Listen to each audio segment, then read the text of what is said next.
Welcome, welcome, crew, guys, gals, ghouls, friends, fiends, foes, and other worldly beings.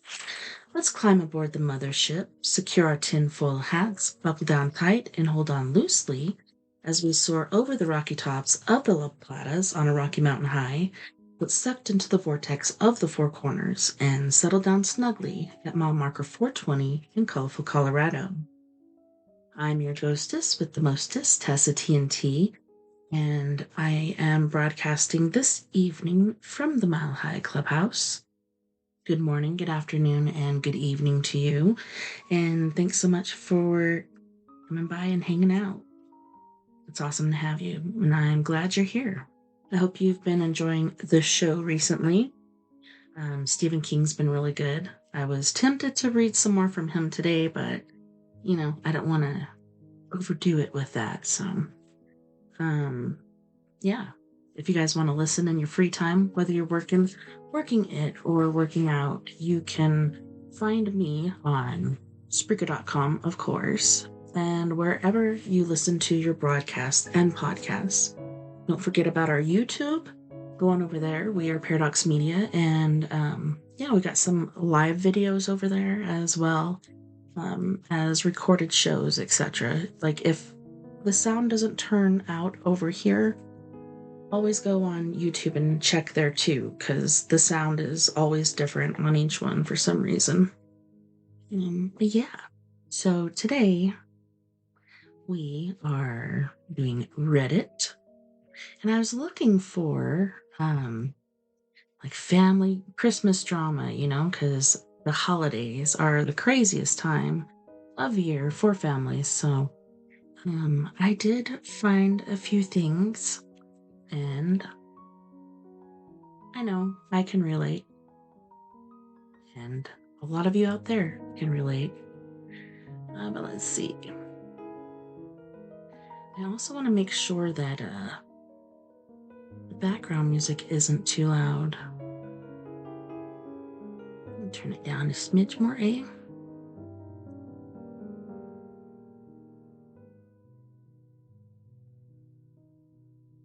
There we go.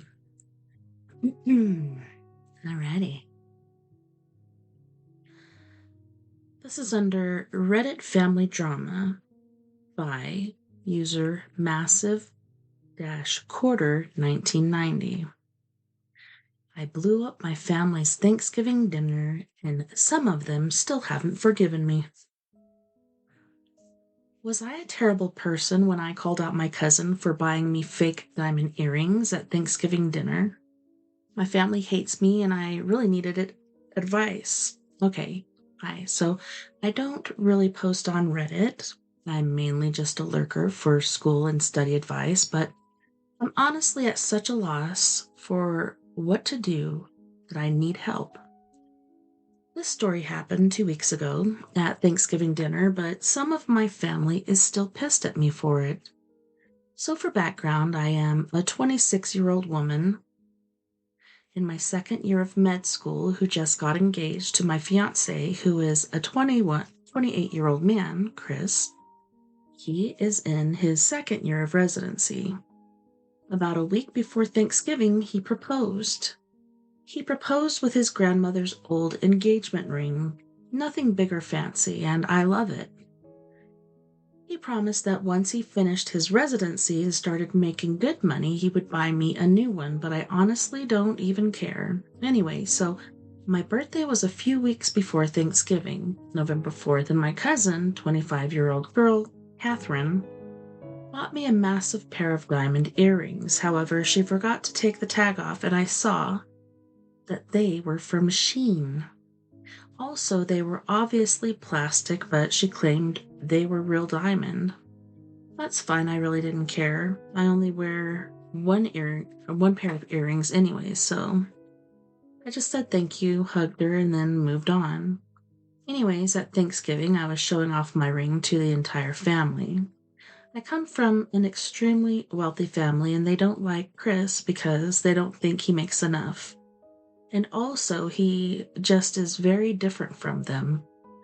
Also, they think he interferes with my college major switch, um, econ and finance to biopsych neuroscience, which, no, I has found my passion. I think she said I have. Anyway, so before dinner on Thanksgiving, I was showing my ring to my grandmother, and Catherine came over and was like, "Where's the diamond? I can't even see it."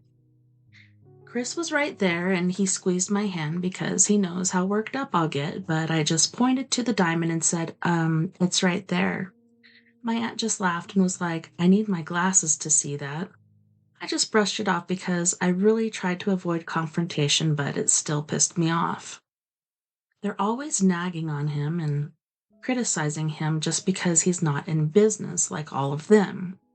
Anyways, we all sat down at dinner, and after dessert had been served, we were all just sitting around, and Catherine again said, "OP, I have a friend I want to introduce you to.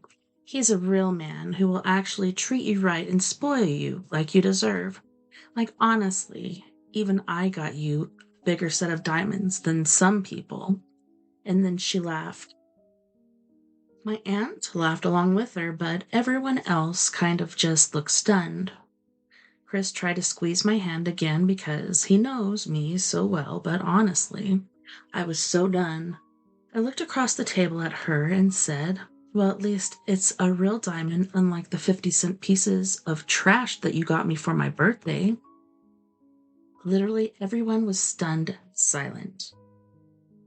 She got up and left crying. My aunt yelled at me, telling me that I was being materialistic because my cousin had saved up all of her allowance to buy those earrings for me, and that I was being ungrateful. My aunt, uncle, and cousin left dinner. As we were doing the dishes, my mom told me that even though they were being annoying, I should not have overreacted. Just they were purposely antagonizing me and him, and I just need to be a more mature person. On the drive home, I cried to Chris, telling him I was sorry for causing a scene, but that it made me so annoyed how they were treating him. I asked him if he thought I was in the wrong, and he told me that while he appreciates me standing up for him, he had thick skin and he can take it. He said he doesn't really care what they think about him, but he doesn't want me blowing up my relationship with my family just to defend him. Anyways, now my cousin and aunt won't talk to me, even though it's been over 2 weeks and even though I'm still pissed at them. I really do miss my cousin. She was one of my best friends. My aunt sent me a long text saying they were hurt and offended, and my attack on Catherine was obviously because I looked down on her for dropping out of college and living at home when I'm going to be a doctor. They also said they would be ready to talk again once I apologize. At first, I felt like I was justified in my outburst, but seeing how hurt they are, I now feel really guilty. I didn't mean to hurt Catherine's feelings, I just wanted to defend Chris, but now I see how rude what I said was and feel so embarrassed. Part of me still feels they are being dramatic because they always blow stuff out of proportion, but my mom and Chris are telling me to apologize and be the bigger person. I would usually be more stubborn if it was just like an acquaintance, but I miss my family too much, so yeah. I guess, what do you guys think?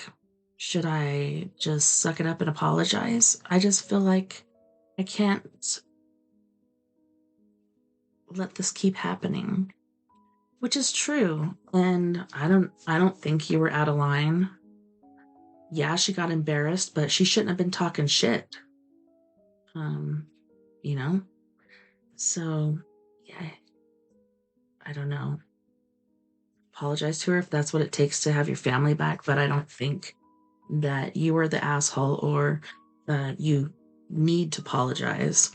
But yeah. Let's see what Reddit has to say.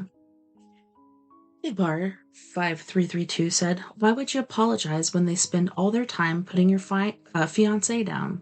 Now is the time to set boundaries with your family. If they can't respect your man, then they don't need to be around. Your cousin is obviously jealous of you, but that isn't your problem. If she's such a good friend, as well as family, why isn't she happy for you? Your mom is wrong. Take a stand or they won't stop. OP says, thanks. My mom's not siding with me. She understands that they were wrong. She just believes that I need to be the bigger person and keep the peace. I don't know. UTHH, I hate being around them, and for Chris's sake, I want to go no contact. But the truth is, it saddens me to cut so many ties. I will, though, if I have to for his sake. He's my priority. Well, yeah, and this is fairly new. Yeah, it was posted an hour ago. It's new. We'll have to come back and see if anything happened after that. All right. This one is by. Oh, where'd you go?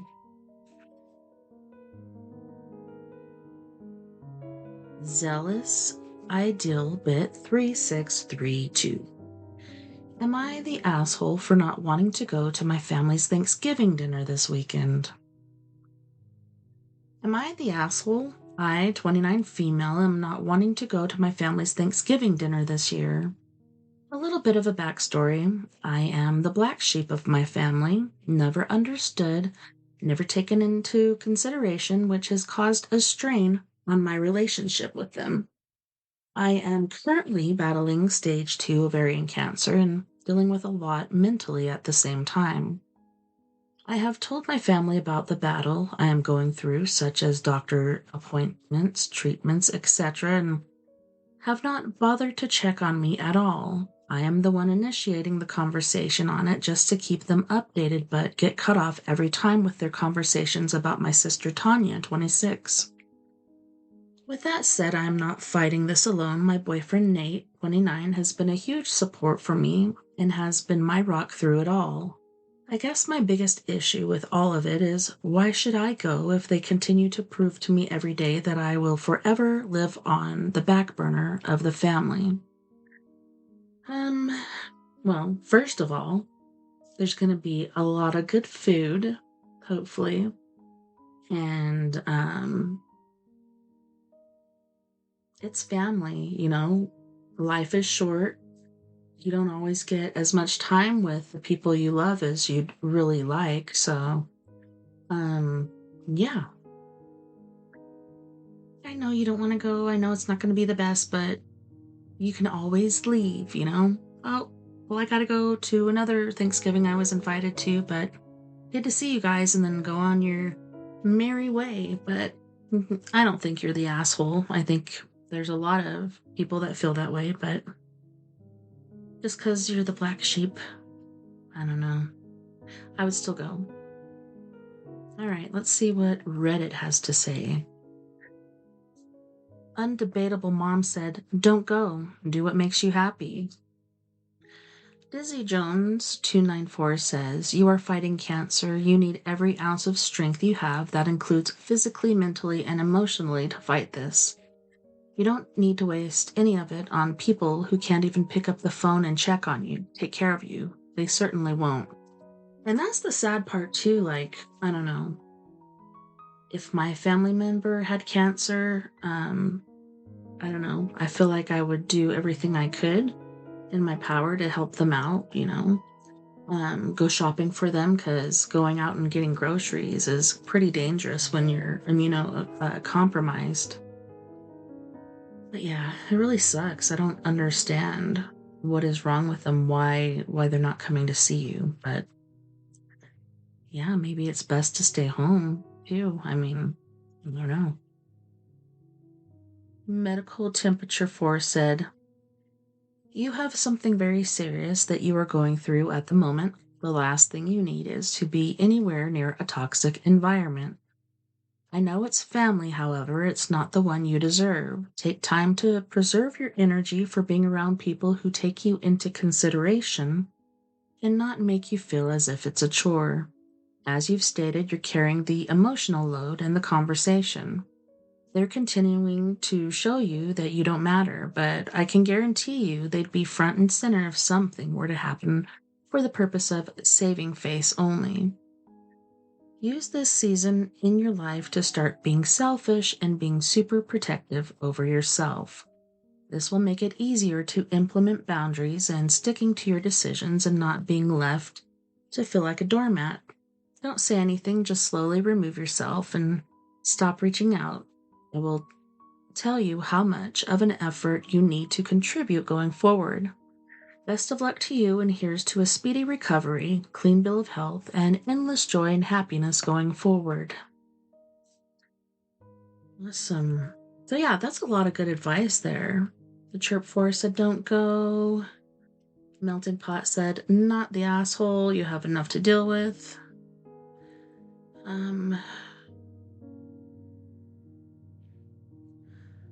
Okay, we're smoking, right? Are you in a situation where you can just go with your boyfriend to Thanksgiving as an excuse of, oh, he invited me, I'm going to do something different this year. The year I got with my man, we had to start rotating where we did the holidays. Thank you to everyone who has given their support and advice. I ended up not going to my family's Thanksgiving, which would have been today. I did, however, go to my boyfriend's family's house for theirs. I did get some good news on Friday that the chemo treatment is working and the masses are starting to shrink. I will also be undergoing surgery in 6 months to make sure it doesn't have a chance of coming back. That is awesome news, OP. I'm so happy for you, and I'm glad you made the decision you did and had an awesome Thanksgiving with a good family. I don't know, it's hard. Not all of us get the opportunity of having a good family. Wife's family drama. Oh my. This one is by Callie SC. Wife's family drama, my in-laws. My sister-in-laws have created a drama about the Christmas gathering this year.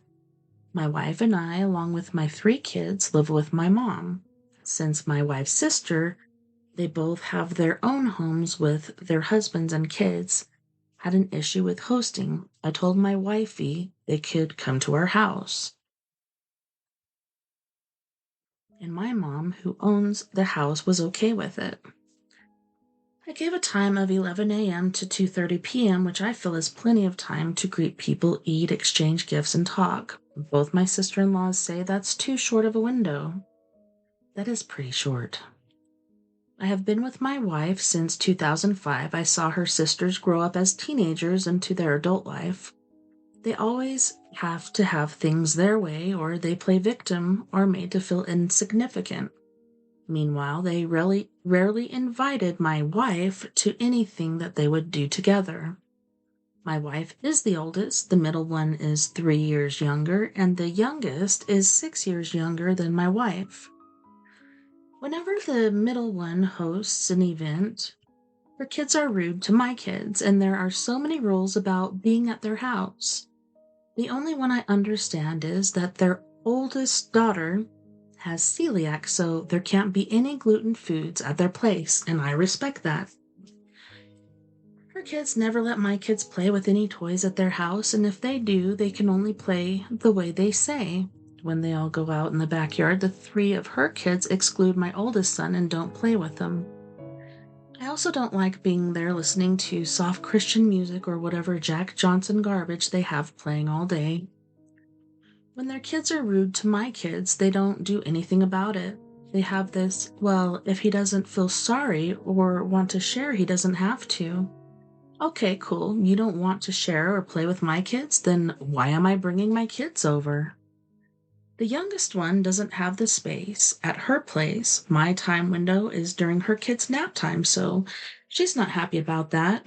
Cool, then stay home. My wife and I have sacrificed my kids' nap times enough to accommodate all family gatherings, and I'm sick of always compromising. The middle one has a church service to attend on Christmas Eve.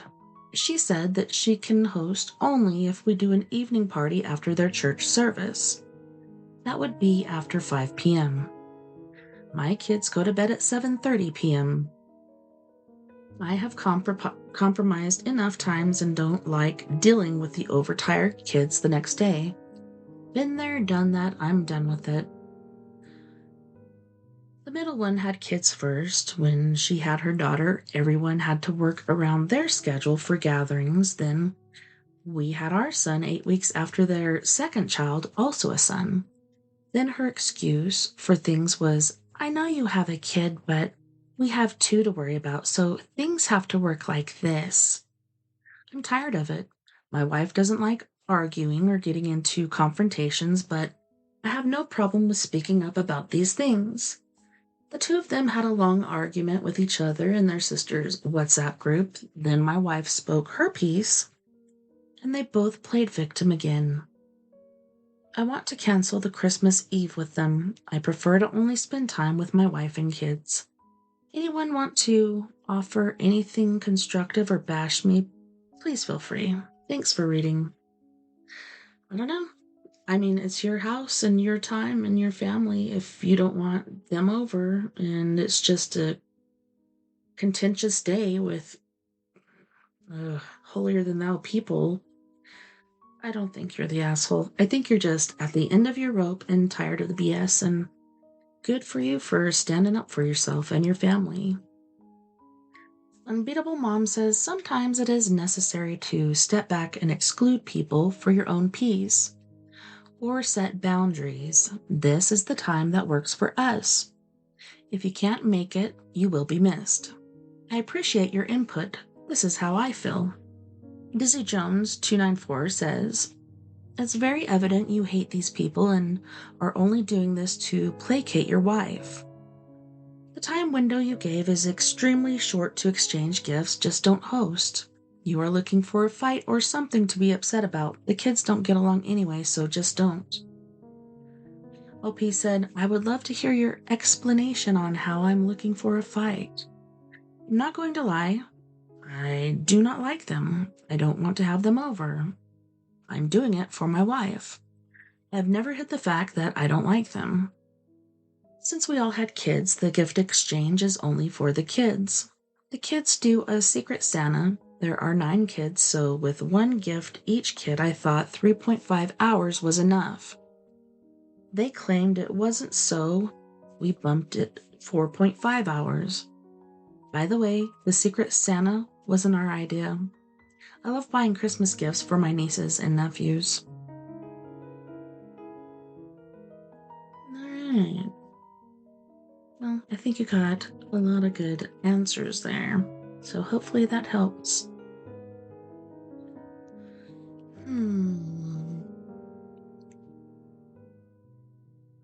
Am I the asshole for requesting no Christmas gifts for my 1-year-old? This is from Hello E.M. Lemons. Hello, M. Lemons. Okay, so let's see. There's a text here, a picture of a text. Hey, everyone. I've learned that having a December baby means your house suddenly transforms into a toy warehouse overnight. For Christmas, please don't feel like you need to get him anything. Honestly, he's set for a long time, and we really don't want anyone spending money out of obligation. If you really want to get him something, we'd love simple consumables like food, little snacks, bubble bath, or clothes in bigger sizes for when he's older. Thrifted or marketplace finds are totally perfect too, since he grows out of things so quickly. But seriously, please don't feel like you need to spend your money. Your love and chaos-filled family energy are more than enough. Well, that's sweet. The brother-in-law said, okay, sorry our gifts sucked. Well, we'll get diapers or something next time. Just let us know what you want and we can get you something acceptable. Husband, LOL. No, your presents were all great. We just have too much now. Brother-in-law, big thumbs up. Let's see what the rest of it is. We just had my son's first birthday party on December 6th. There was around 40 people there, and he got a mountain of gifts. I've spent the last few days unpacking and organizing all of his new toys and clothes. With Christmas coming up in 3 weeks, my husband and I decided to request that we don't receive any toys from our families.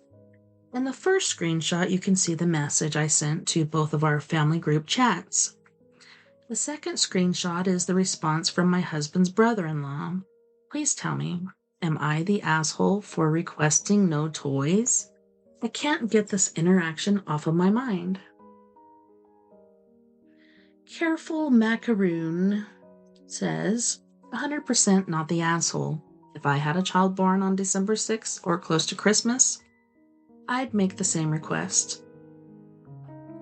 He's one, says Blue Gumdrop, or Gumdrop Blue 7. NTA, in my opinion, babies don't need a lot. As long as they have toys that help with development, practical gifts are a great idea and useful. This is coming from a new mom, and I have a December birthday. Laugh out loud. Windwolf says, back a million years ago when my son was a baby, October, we let both sets of grandparents know that we had no need of toys or clothes for holidays and milestones. They spread the news. We requested savings bonds, which were a physical thing at the time, paper. So every holiday, we got a bunch. My parents set up a brokerage account for him.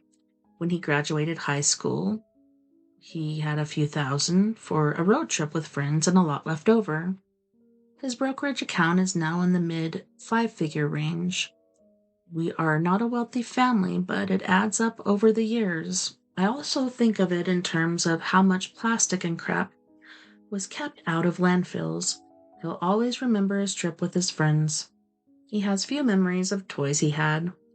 You can still do savings bonds online, but they mature very slowly. Some earned a lot, others not so much. He decided to cash them in anyway.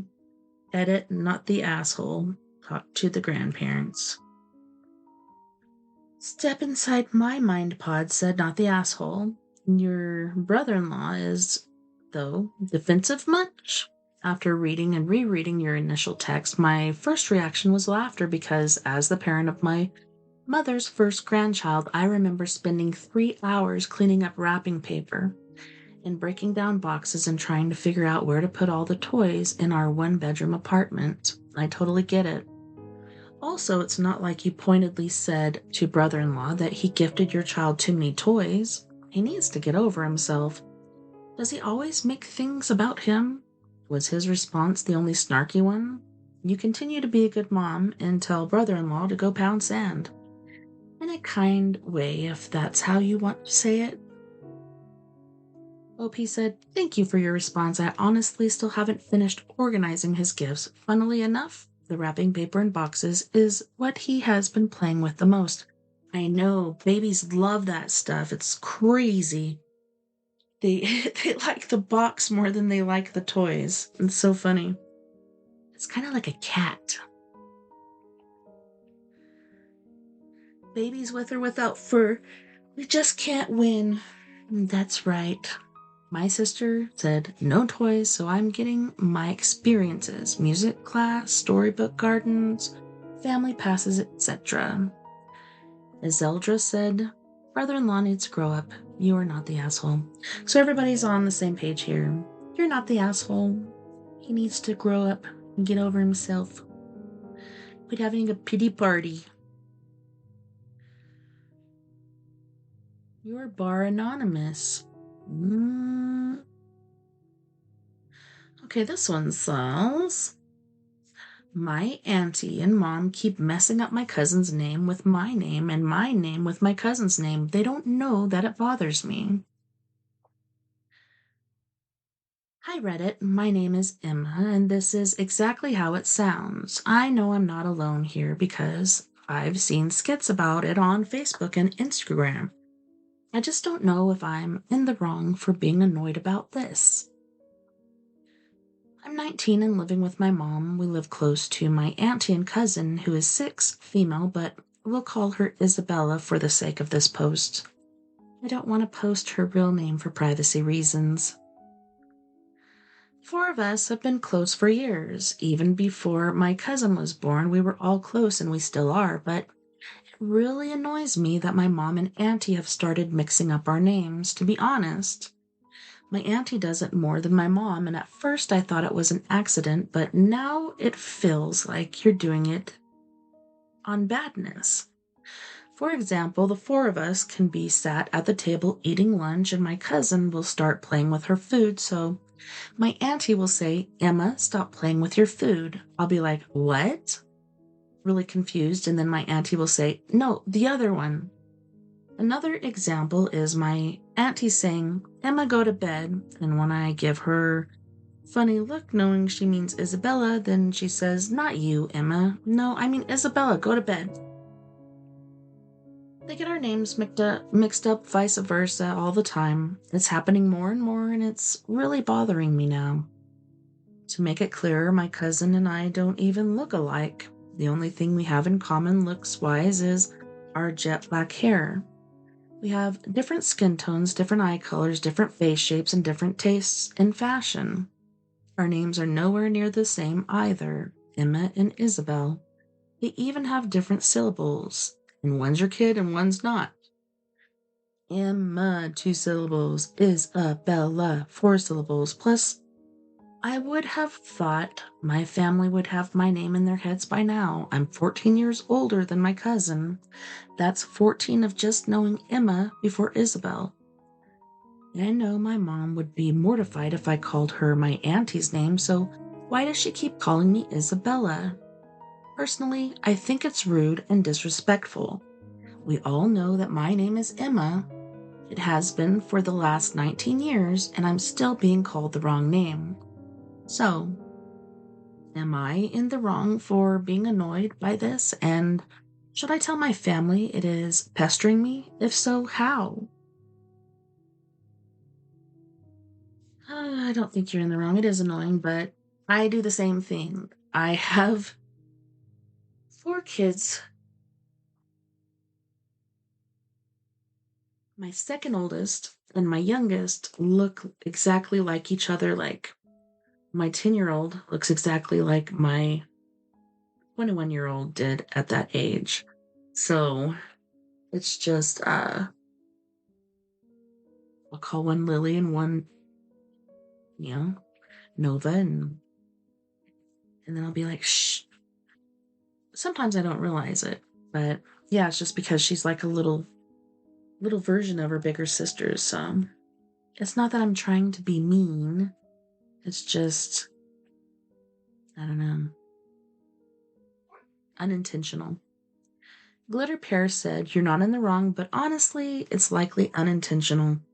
I have 2 sisters whose names I mix up often. It's literally just a slip of the tongue. My mom mixes all of us up, which is annoying, but I also know she's doing it when she's not thinking and it just slips out. It really does. Especially like the older you get. I don't know. I really feel like my brain is fried anymore.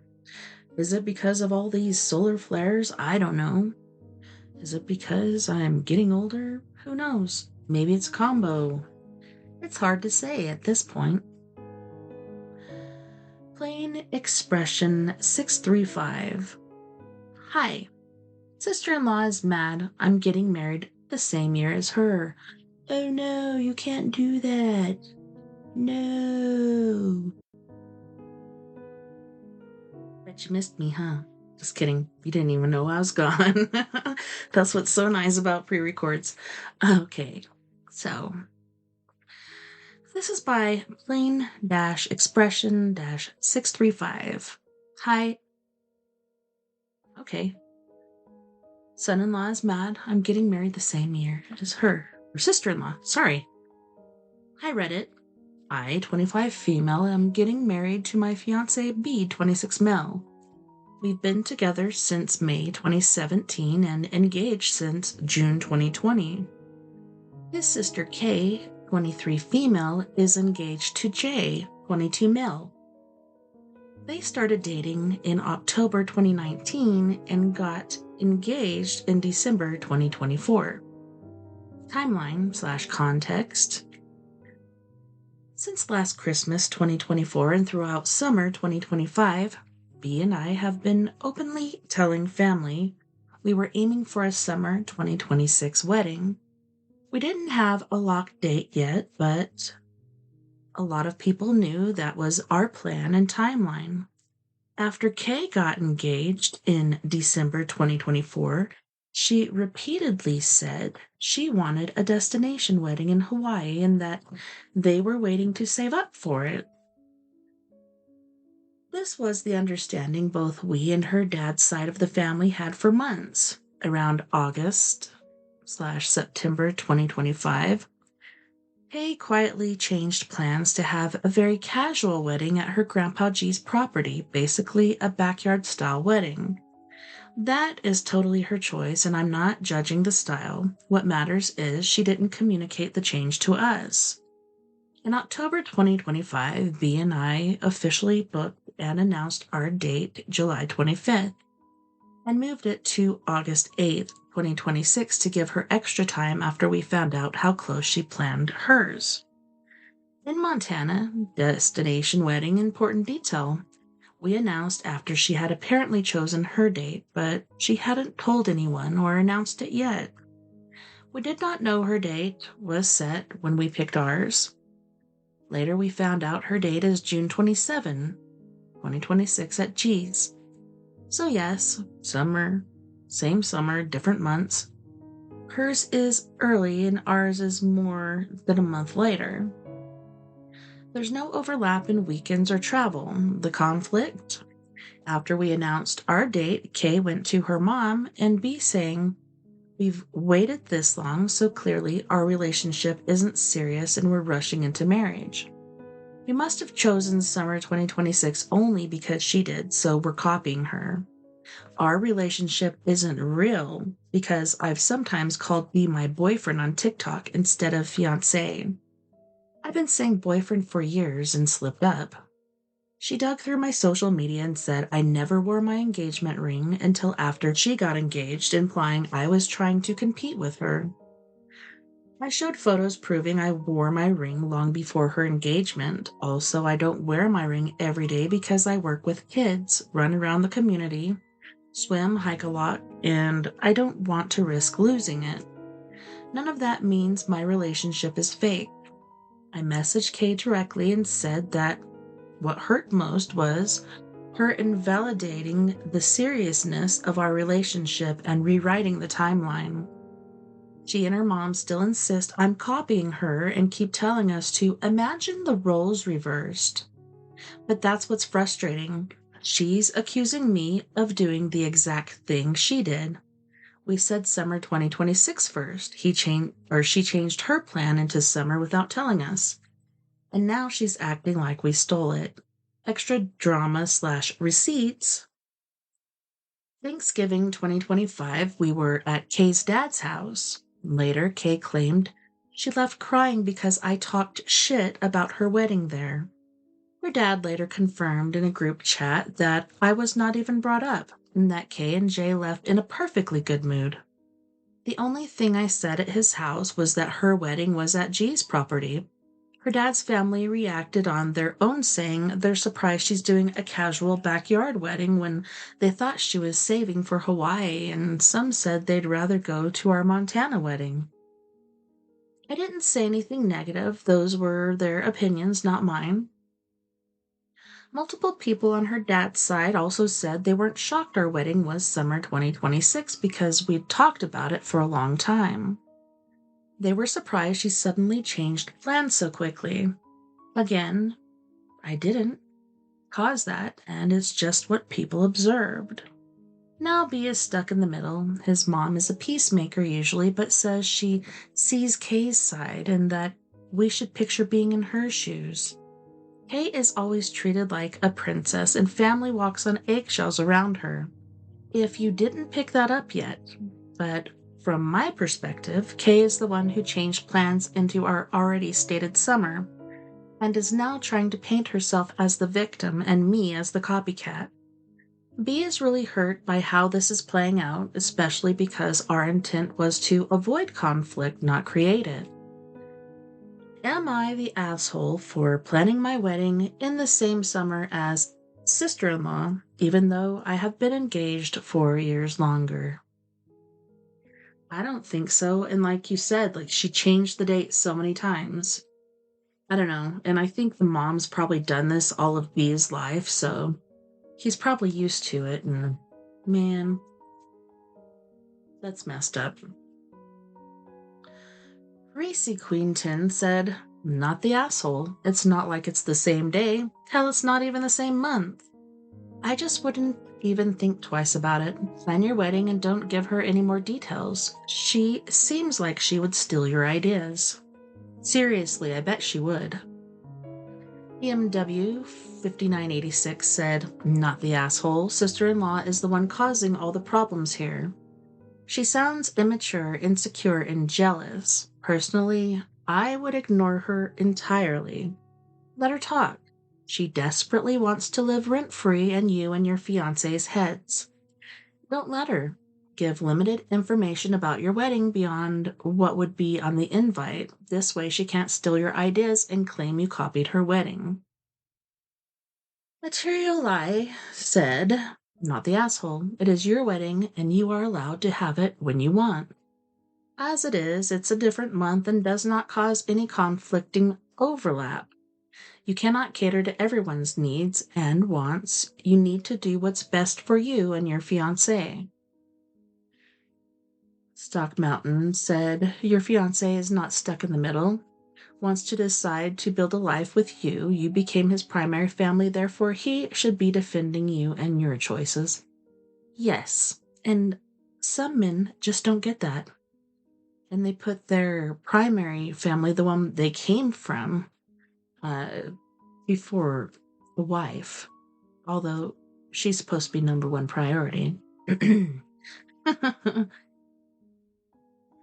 Dense Needleworker 40 said, "Read half of this and already know you're not the asshole." Right Cucumber 5775 said, "Future sister-in-law doesn't get to decide or say or have a say in anything but her own wedding. Ignore her crap and do what you want. Hopefully your fiancé will take over communicating with his sister. Block her on everything, text, social media, everything." Right, Cucumber, right. Sue Sucks said, "I recommend looking up borderline personality disorder. Sounds like Kay has a classic case of it, not taking responsibility, pitting teams against each other. Congratulations on your wedding." So yeah, you're not the asshole. What do you guys think? You can leave a comment in the comment section of this show or video.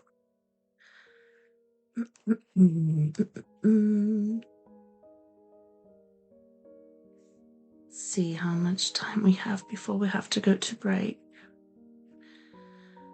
All right.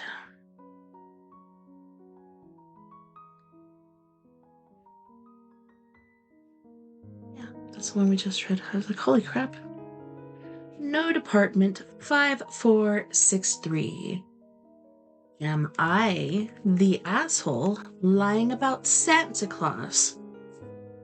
My sister-in-law and me, we have toddlers close in age.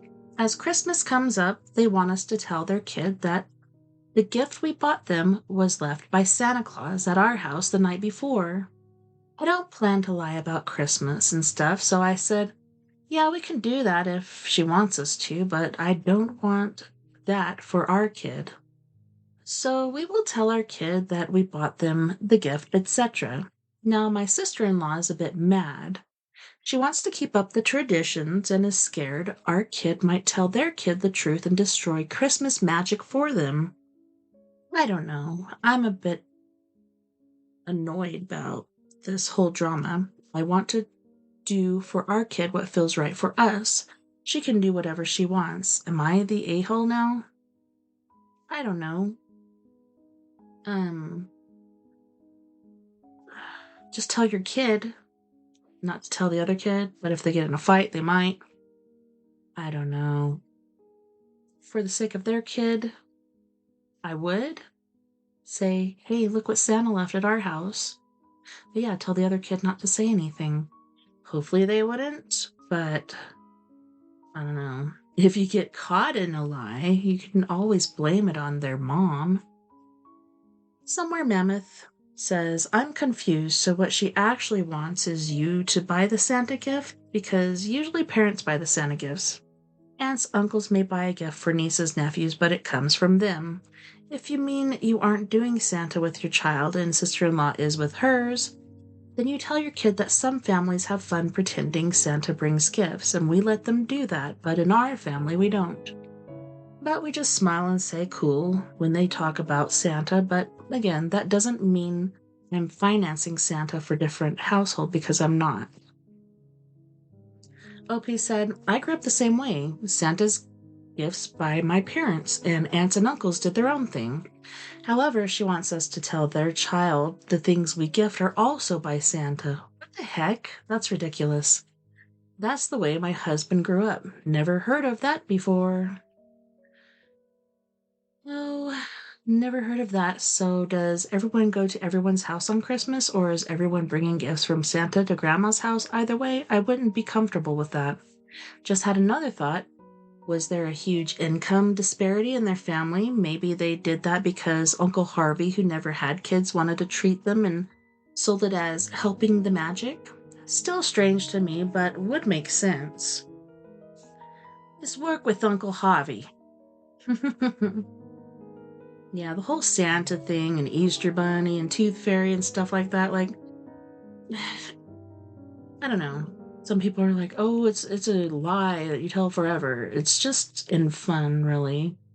It is, I guess, a white lie, but, I mean, if you're getting extra gifts because it's, Santa bringing them, I wouldn't complain. Proper Armadillo, 123. I became a mother and my family finally saw me. Female 42, I'm the youngest of 9. Growing up, I always felt like my family didn't truly understand me. I couldn't put my finger on why. It just felt like they judged me based on who they thought I was, not who I actually was. They always treated me like the baby of the family, immature and naive, even into my late 20s. Everyone in my family had children in their early 20s, and I waited until my early 30s to have kids. And you know what's crazy, gang? Now they're saying that in your 30s, that you're a risk factor pregnancy. It's so weird. Like, really? Okay, let's get back to this. When I became a mom, I was surprised by how much their attitude toward me shifted. They treated me with more respect, seemed to understand me better, and finally saw me as an adult rather than just the baby of the family. They tell me I was a good mom, and I really appreciated it. My kids are 8 and 9 now, and recently my mom said something that shocked me. She and my sister admitted they didn't think I'd be a good mom. They said it was because I was self-centered when I was younger, spent a lot of time doing my makeup and doing what I wanted. I've never seen myself that way. I've always cared about others, been loving, playful, kind, and loyal. It hurt to hear, even though we now see me differently. I don't understand why they thought that about me, but I know that I've always been the person I am now. Motherhood may have changed me in some ways, but it didn't make me suddenly caring or loving. I've always been that way. It just made me reflect on how misunderstood we can be, even by the people closest to us, and how it can take time for them to really see who we are. And it's funny, sometimes it does take having a kid or, um, you know, getting a really good profession or owning a nice house. There's so many different things. People are very, I don't know,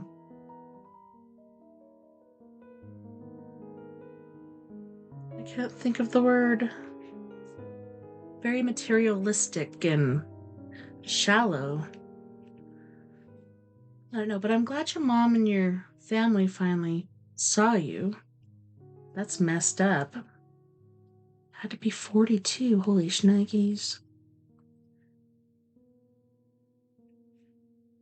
Yeah, early 30s. That's not, I don't know. They need to grow up. All right. This one is by Anonymous Mouse 1997. Am I the a-hole? Am I the a-hole honestly, or what? What is AITAH? Family collab. Okay, Wednesday. Context. So, me and a few family members are trying to start a collaborative project. So, I was invited to do the art side. So, this is some of the discussion after having worked on it for a few days total. There's some back and forth about the concepts to use, and I had no problem with ideas being suggested that weren't my ideas. My problem is that the person, D, I'm texting is seeing this as they direct and we both follow. They keep saying collaboration, but that isn't a collaboration. That's more of a commission. Like, I pay you to do my ideas and not, let's put our ideas together. So the beginning is just discussing the project for a bit, and I summarized a little just because it was a lot of back and forth for a bit of details for my part of the project. D. I love it. I like A and B the most, I think. I think the pattern might take away too much from X, if that makes sense.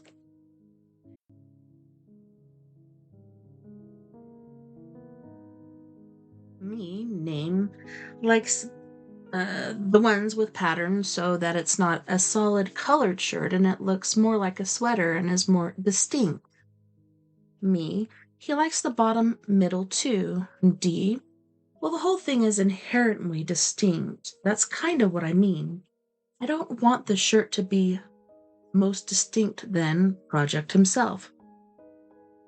Name said the pattern is needed distinction between yours and theirs. They haven't had a patterned shirt, black and white. You could easily tell which is theirs and yours. Disney's Pooh Bear had a red shirt and yours is patterned and should be more distinct. Me. He, name of guy, makes a point for the black and white one. Distinct, even black and white. I was asking Name about what his opinion was on the discussion because he is a sibling of Dee's and I'm married to Name. So, of course, I'm going to let their sibling know what's going on with the fan project ideas because it's soothing. He knows a lot about. I think that's something. Me, gonna have to duke it out with Name now. He's the project enthusiast. I say this because D doesn't seem to be listening to we are collaborating, and they're starting to sound more like they are telling me what I have to do, not just that I get to discuss and also have a say. Also, I was trying to be funny because the two of them don't always get along because they're siblings. D. I think making it a sweater vest was a fantastic idea and makes it distinct enough for what Kevin is saying. But I don't. We want to make any single feature of a character too distinct from the rest of the character. I think having it be a sweater vest instead of a t shirt definitely does the job and is very of that era. Me. I will probably have to do all the illustrations of him in the sweater in color so it doesn't look like Project, but I think he only wears it a few times in the project, right? I don't even know. Laugh out loud. Also, me have lightening the mood if I hate when there's conflict in general, but but this is when D becomes very assertive. Sorry guys, I got a frog in my throat. D. I really think the fact you decided to make it a sweater vest is more than distinct enough, especially for black and white. I don't think Project ever had him wear a sleeveless shirt. D. I really appreciate yours and Name's insight on this, and I especially want to keep hearing any suggestions and ideas you have, but do keep in mind that this is a project I'm directing, so it's my job to keep vision and execution consistent. I really don't want to say no to anything you guys suggest, but also have to have some creative liberties here. With me feeling heard, I kinda back down some and feel not heard and follow up with, okay, sorry. Since I started working on it, I wasn't aware that this is fully your project, to be honest. Because Dee was saying that they're directing and they have a vision and they have a job to execute the consistent work their way, I think. I thought they were letting me make things in my style and let me create. Up until this point, they were completely cool with all the ideas I was coming up with before this convo, so I thought I was good to create some stuff myself and have some of a way in the looks of what I was working on. D. No, it's not that. It's my project. It's definitely equally us three's collaboration. I don't want to diminish your expertise in any way at all, and I'm so excited and thankful for what you're doing. But my expertise lies in overseeing the final product, and I want to be diligent. And I told Name 2 the same thing. I took a few days to write this next reply because I was very hurt by their two-sided comment that it's our project, but they have a vision, so that means it's not a collab, right?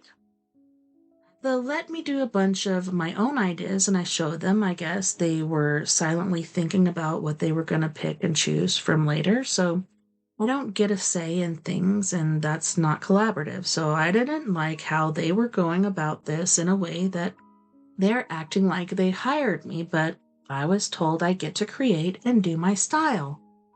Sheesh. I'm not upset that they don't like the sweater vest pattern as much as I am hurt with how they're choosing to talk to me and basically use me. They were using AI to make their own refs to show me what they liked. I didn't know it wasn't just what they liked, but what they wanted me for, or from me, and that I wouldn't get to decide myself and it would be their final say in what I do. That is what gets to be used. It took me on and off all Saturday to come up with how to word my feelings, and Name helped me collab LOL on writing the current statement. Saturday evening. Me. I've been struggling to put into words, but I wanted to address that this back and forth has been upsetting, especially with the boss-like verbiage, having the final say, with my portion of the project. That doesn't make for a collaborative process of being on a team. I want for us all to be equals in this without having to answer to each other, and get to make the project work and come together without micromanagement. This is a great idea, but pushing for executive control isn't feeling right to me. I'm going to step away from the project for a bit and talk together with all of us in a few weeks when possible. I wanted time to think and also discuss with the third person in this collab so we can all be a team instead of Dee speaking for both of us to each other, like a manager that they're saying they are now. D. My name, any multi-person project with a broad developing vision needs a director/leader. Everyone, most certainly, including myself, but not least including you, needs to be open to suggestions and criticism.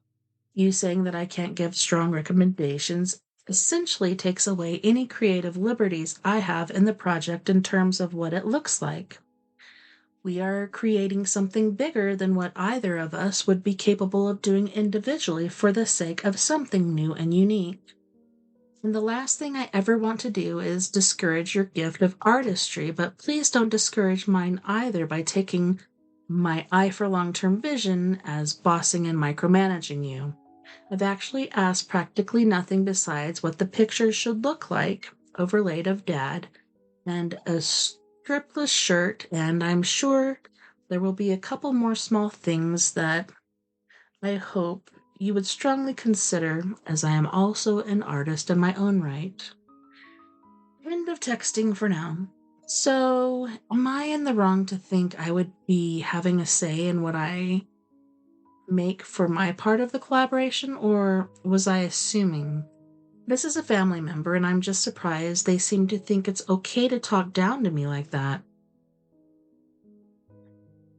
ALS, they've stated multiple times that they aren't creative on art and can't draw, so, like, why do they think that their creative vision is the best thing for final results of each thing I make? ALS, they've stated multiple, just seem to be micromanaging my part since I was told I would be doing the art. I didn't know that D would want to tell me what to make. I feel so much weight in my heart because I want to collab, but this isn't going the way I hoped. My advice, suggestions, and telling me who's the a-hole would be appreciated. Thanks. Man.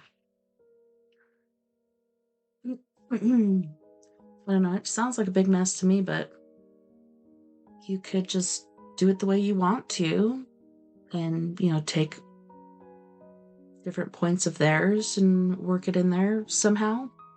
But yeah, if it makes you happy or whatnot, I guess do it your way, but it could cause issues in the end or even not working together in the future. Razzie87 said, not the asshole. The massive red flag here isn't the project, it's that D is trying to frame your objective summary of input as undermining collaboration so he can steer your artwork entirely. This isn't collaboration, this is micromanaging you into doing his commission under the guise of family bonding time. Stop summarizing and start demanding clear delineation of scope. You are his hired contractor, not a brainstorming partner for his vision. Anonymous Mouse said, thank you for taking the time to read and help me gain some perspective on this.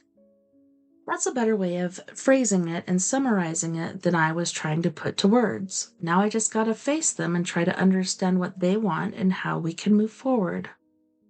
Thanks again for your helpful insight. Oh. Particular Team 5975 said, you're the a-hole. Sun will probably still be the a-hole. Anonymous Mouse said, okay, so particular team actually said, like, Saturday, you're the asshole. Sunday will probably still be the asshole. But yeah, Anonymous Mouse said, thanks for your input, but can you elaborate why, though, please? Honestly, though, I do need perspectives outside of myself right now. Yeah, just work together best you can. Because, I don't know. You don't want to have massive family issues on this. It's crazy how small little shit like this can cause major problems.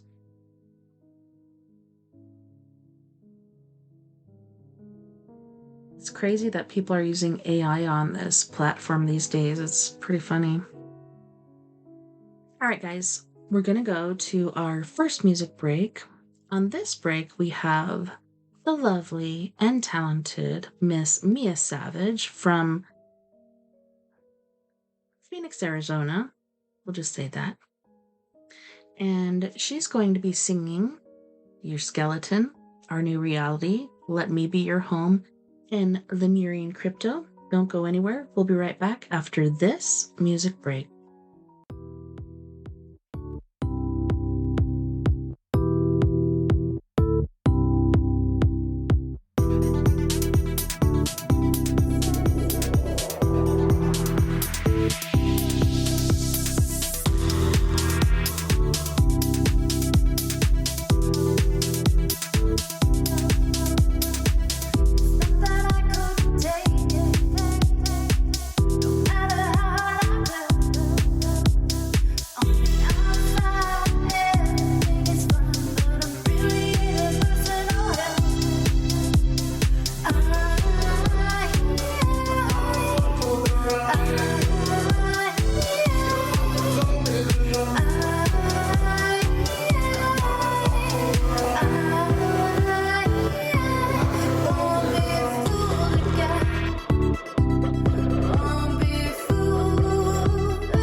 Fall into my mystery.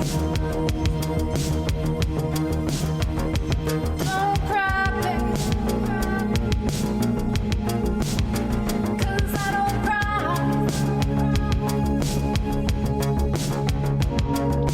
Come with me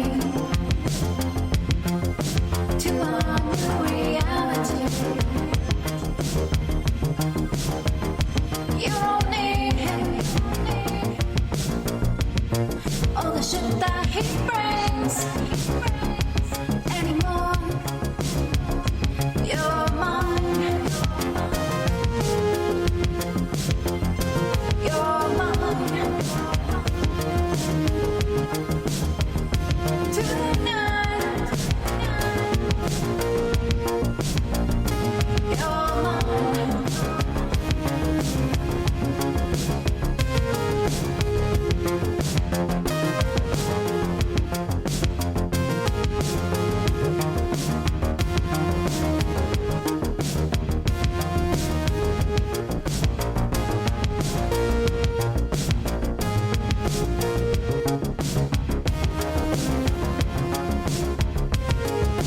Lost souls in a sea of broken hearts. Won't let you fall apart. We'll make a brand new start. When you coming back, I wanna take a ride. I wanna show him love. I wanna knock him down. Come with me to our new reality.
Welcome back, and thanks so much for hanging out with me tonight on We Are Paradox Media's Late Night in the Rockies. So, I don't know about you, but I've had enough of all these assholes. Just kidding, most of those people were nice.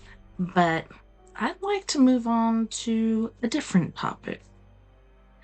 What do you think about some true scary stories?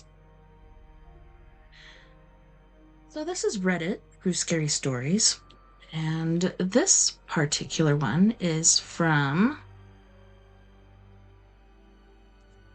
Rub Free 2236.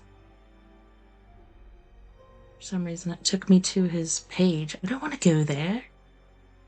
I was supposed to be home alone.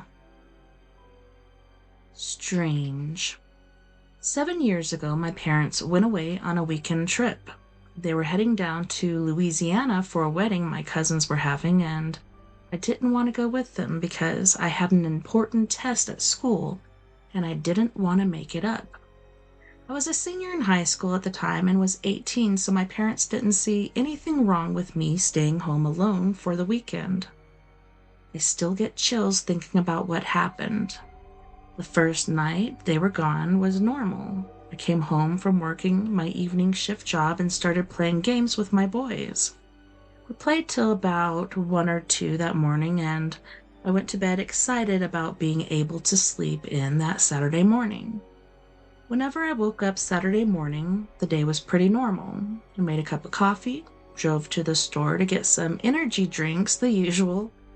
That night, I went to bed normally around 1 or 2 and had nothing strange happen. Sunday morning, I woke up and checked my phone to see if I had any notifications from any of my friends. I didn't, so I went to my photo gallery to look at some memes I had saved to send my boys when I saw it. Pictures of me from hours before sleeping. Some pictures were stamped 2:35 a.m., while another was 3:07, and so on. All pictures took of me while I was sleeping at positions that would have been impossible for me to accidentally take them myself. My parents didn't believe me, and all of my friends swore they didn't sneak in. I still don't know who took those photos of me. I don't know if I ever will.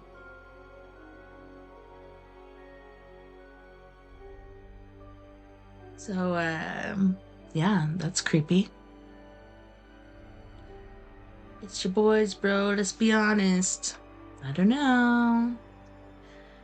Would they do something like that? Is that something they do? Because that's a pretty good prank, I guess, to play on someone. All right.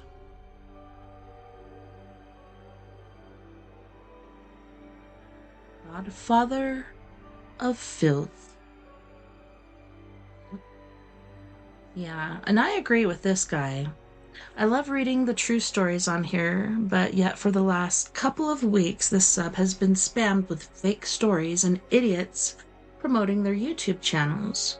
Rules 1 and 2 both completely forbid these. I know you have a difficult job and appreciate what you do, but lately it seems anything goes. Yeah, I hate it when people do that too, and then AI has been a real issue lately. I'm like, come on, we don't want to read AI stories.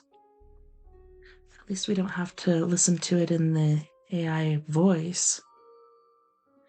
All right, this true scary story is by Dr. Storytime. Lauren's Childhood Nightmare. My name's Lauren Calder now. When I was 8, I was still Lauren Whitaker, and the only person who ever called me Lulu was my skinny girl. A skinny girl with tangled black hair and scab knees named Megan Moreau. We were inseparable for one school year, 3rd grade at Willow Creek Elementary. Then her father got transferred to Germany and she disappeared. No goodbye, no forwarding address, just gone. I kept one photograph of us on the playground merry-go-round, arms around each other, both missing front teeth. Both certain the world would stay simple forever. 27 years later, a friend request appeared while I microwaved leftover pad thai. The name read Megan Moreau, Willow Creek Elementary Class of 2009, 0 mutual friends. The profile picture was that same merry-go-round photo cropped so only her half showed. My stomach flipped. I accepted. The messages started immediately. She remembered everything, that I still hated olives, the night we tried to dig to China behind the portables, the way I called dandelions wish flowers, the day my dog Muffin was hit by a mail truck.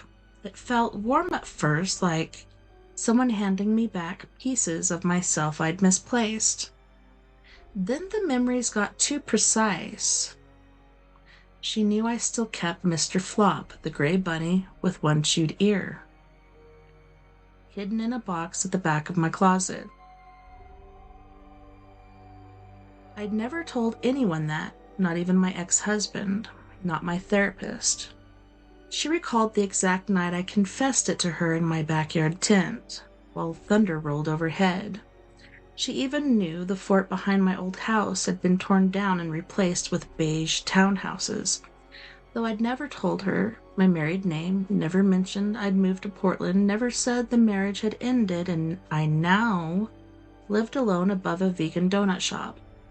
I asked how she'd found me. The reply came slowly. I'd always be your best friend. Nothing kept best friends apart forever, and I blocked her. Full story is in the link below. Yeah, Hello Hang Now said, stop posting clickbait.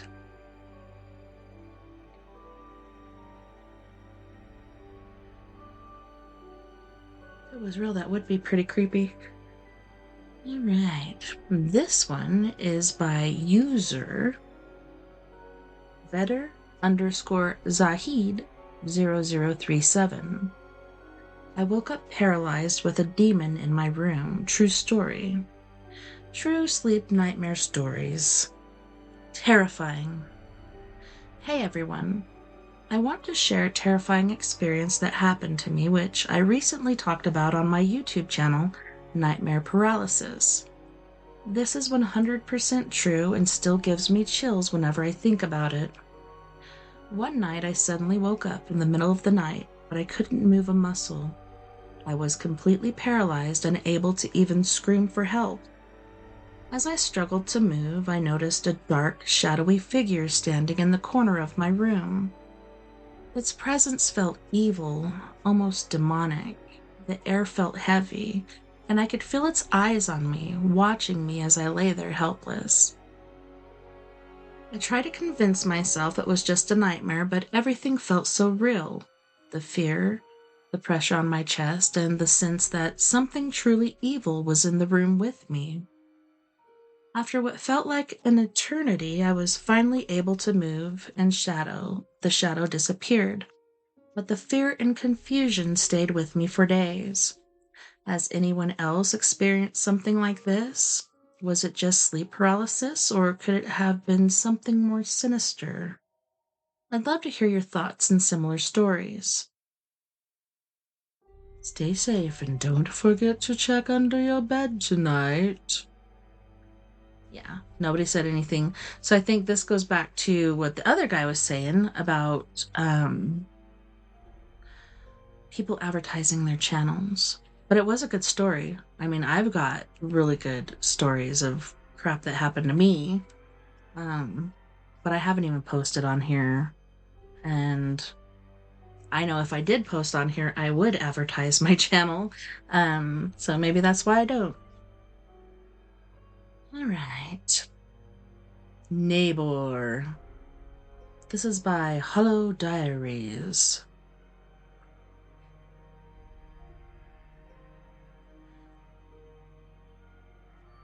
I never really spoke to the guy next door. Just gave the usual polite wave when we both checked our mailboxes. He seemed normal enough, maybe a bit quiet, always wearing the same gray hoodie. Things got weird about a week ago. I woke up around 3 a.m. to get some water and glanced out the kitchen window into his backyard. It was pitch black, but the motion sensor light flickered on. He was standing there, dead center on the grass, facing my house. He wasn't doing anything, just standing rigid with his arms at his side. I watched him for 20 minutes and he didn't twitch once. It looked like he wasn't even breathing. The next night he was there again, but closer. He was right up against the wooden fence that separates our properties. His head was tilted slightly, like he was listening to something inside my house. I didn't sleep that night. I just sat in the hallway holding a baseball bat, listening to the silence. Yesterday was the worst part. I came home from work and noticed the gate to my backyard was unlatched. There were muddy prints on my patio, concrete. They were bare feet. They walked up the concrete and stopped right at my sliding glass door. I cleaned them up, but then I noticed the glass itself. There was a greasy smudge on the window, the shape of a forehead and nose, pressed hard against the pane. The smudge was way too high up for a normal-sized person. I haven't looked out the window tonight. I'm too afraid I'll see his face pressed against the glass again, waiting for me to notice him. Roadrunner JRF says, put up a motion sector light and leave lights on at night, different places and times. Put them on a timer. Get a padlock for your gate and call the cops. Michael Corleone says, get some big guard dogs for your yard and little ones or cat for indoors. My cat's ears move towards sound I cannot hear, and usually big dogs snore, but little dogs are alert and hear a noise, bark, and wake up the big dogs. California state law permits shooting anyone that is in your yard that you perceive as a threat to you or your property. Do some background digging on this guy. That's some scary shit right there. Keep us posted. That was by Few Sheep Herder 341. Adlimp says, is this for real? I can't believe. It is a very good story. Very well written. Thank you, Hollow Diaries. That was delightful. I just had to double check and make sure I pressed record. I was like, holy crap, if I didn't press record, where do I begin? Alright. Let's find our next victim on the list.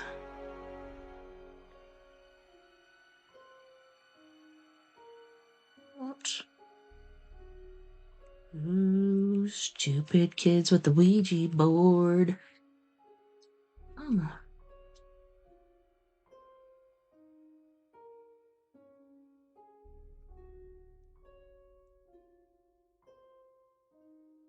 This is Icy Revolution 4111. True story from my childhood. Stupid kids with Ouija board. Personal stories. So I was about 15, finished school for the day, and one of my mates who lived nearby said he was having a few people back at his as his dad was at work until late. I grabbed my bike and cycled over, which only took a few minutes as he lived so close to school. When I got to his place, I walked around the back and there were already quite a few of our mates stood around in the garden and inside the house with the patio doors open. My friend whose house it was sat on the floor kneeling in front of a Ouija board. I immediately said something like, get fucked, and turned to walk outside, but there were some girls inside who were like, no, come on, it'll be funny, let's just try it. And so, obviously, because I was 15 and there were girls, I turned around and sat down at the board. We all put our hands on the board, and my friend whose house it was, let's call him James to make this easier, started asking questions and the thing started to move. Obviously, we all thought he was moving it and told him so, but he started to ask things like, can you make the wind blow? And as it moved to yes, a strong gust of wind outside as if on command. He asked this, I think, 2 to 3 times, and every time it happened, obviously, we all say it's a coincidence. So James had obviously had a bad day at school and was annoyed about homework or something, so he began asking questions along the lines of, could you get school canceled tomorrow? And finally, could you burn the school down? It moved to yes for each one. So, a few minutes after the final question, we start to hear police sirens and think to ourselves, no way. The sirens get louder and closer, and we hear the fire truck horns along with the sirens, and all of us, half laughing, half scared, agree to jump on our bikes and head to the school. As we get to the school, we see multiple fire trucks in the car park and a big commotion with staff and firemen. We absolutely shit our pants and cycle away as fast as we could. We hang out for a bit longer and all just agree it was a big weird coincidence and head home for the day. I hope they said goodbye before they got off board. The next morning I go to school as normal, sit down in my first lesson of the day, and after about 10 minutes the head teacher walks in the room, points at me and says, "You, come with me now." I follow him in silence to his office and I see my friend James outside in tears, looking absolutely terrified. I sit down and the head teacher asks me what we did after school last night. I told him all we did was go to James's house and play with this stupid board that he was asking questions to. The head teacher tells me on the spot that they have CCTV footage of me and James breaking into the school, walking down the hallway, and setting off fire alarms. I am absolutely shitting myself at this point and am trying my absolute best to explain. James was asking questions about if this board could burn the school down, but I swear we didn't do anything like that. He tells me we are both in a lot of trouble and sends us home for the day. I spend the entire night with my parents going mental at me, worrying if I'm getting kicked out of school. The next morning I go to my first lesson and again the head teacher comes to get me. We walk to his office and sit down. He tells me he is sorry to have accused me, as two younger students who me and James had never met or even heard of have admitted that they were the ones who broke into school and set off the alarms. He said they were absolutely convinced from the CCTV footage that it was the two of us, but these other kids had confessed. I understand this story doesn't have the most exciting ending, but I can tell you with my hand on my heart, me and James did not go into school that night. We cycled until we saw the fire trucks and then absolutely legged it. I know this all could have been a big coincidence, and this is the only paranormal experience I've ever had, so I'm certainly not convinced about anything. The fire trucks arriving minutes after he asked that question, and I can't think of any explanation for why those two boys looked exactly like me and James on the cameras. Glitter Bomb Baby says, "That's crazy, but my biggest question, did you close the board out?" That's what I said. Icy Revolution 4111 says, "I don't think anyone knew what they were doing, so I highly doubt it." Yeah, that's bad. You have to close the board out. You just gotta. It's one of the rules. Can't follow the rules, don't do it. I don't know. I wouldn't do it anyway.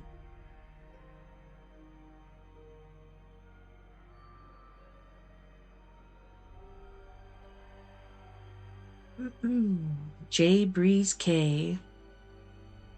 My unknown visitor at 3 a.m. outskirts of Wisconsin Dells. This experience happened late at night in the summer of 2002. It was around 8 years in the countryside of the Wisconsin Dells. It was a very strange and unsettling experience, so here we go. My mother and I used to move from house to house, apartment to apartment, trailer to trailer growing up. We really didn't have much money. At the time, my mother, her boyfriend, and I were staying at his friend's trailer, home on the outskirts of the Dells.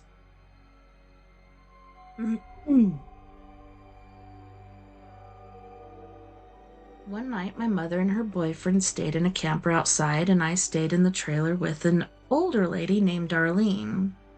She was in the bedroom, and I was in the living room sleeping on the couch. Around 3-ish in the morning, I suddenly woke up in fear, knowing something was dead-ass wrong. I started looking around, and I saw the window across from me.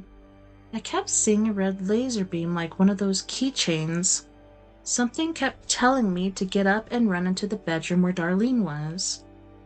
I jumped up and started bolting. Out of the corner of my eye, as I was going past the door, I saw the door open and slam shut. I didn't look back. I jumped over a dresser and landed right in her bed, which startled the old lady. She said, "What's going on?" I told her somebody just came in the house and slammed the door. She said, "What are you talking about?" I told her I wanted to stay in there with her, and she said, "Let's go check together." We went back out, and she opened the windows because it was like 80-something degrees outside. She said nobody was there, so she decided to sleep in the chair in the living room. What was strange was that when the window was open, I kept hearing footsteps running around the house for 20 minutes straight, but I couldn't see anything. I didn't want to wake up the old lady. When morning came, my mother asked, "Who slammed the door last night?" That's when I knew for a fact there was somebody or something there. We even had time where the car alarms kept going off outside of the house like 20 times, so I don't know if they were after me. I could say what I really thought it was, but I'm not trying to seem crazy, even though I do believe they are real. That was my experience from that night. If you know what it could be, let me know in the comments. Bask5150 said, "No idea, but it is what it is, but it's a pretty creepy story." I'd say, yeah, that is pretty creepy.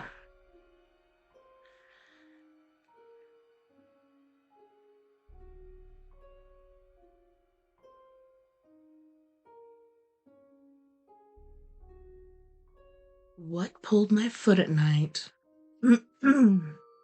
This is by blue_starberry sky. Terrifying.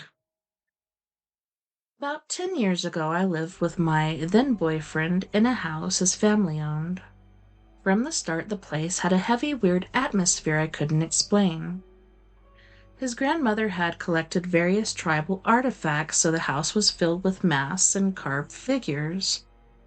One wooden doll always bothered me more than anything, though.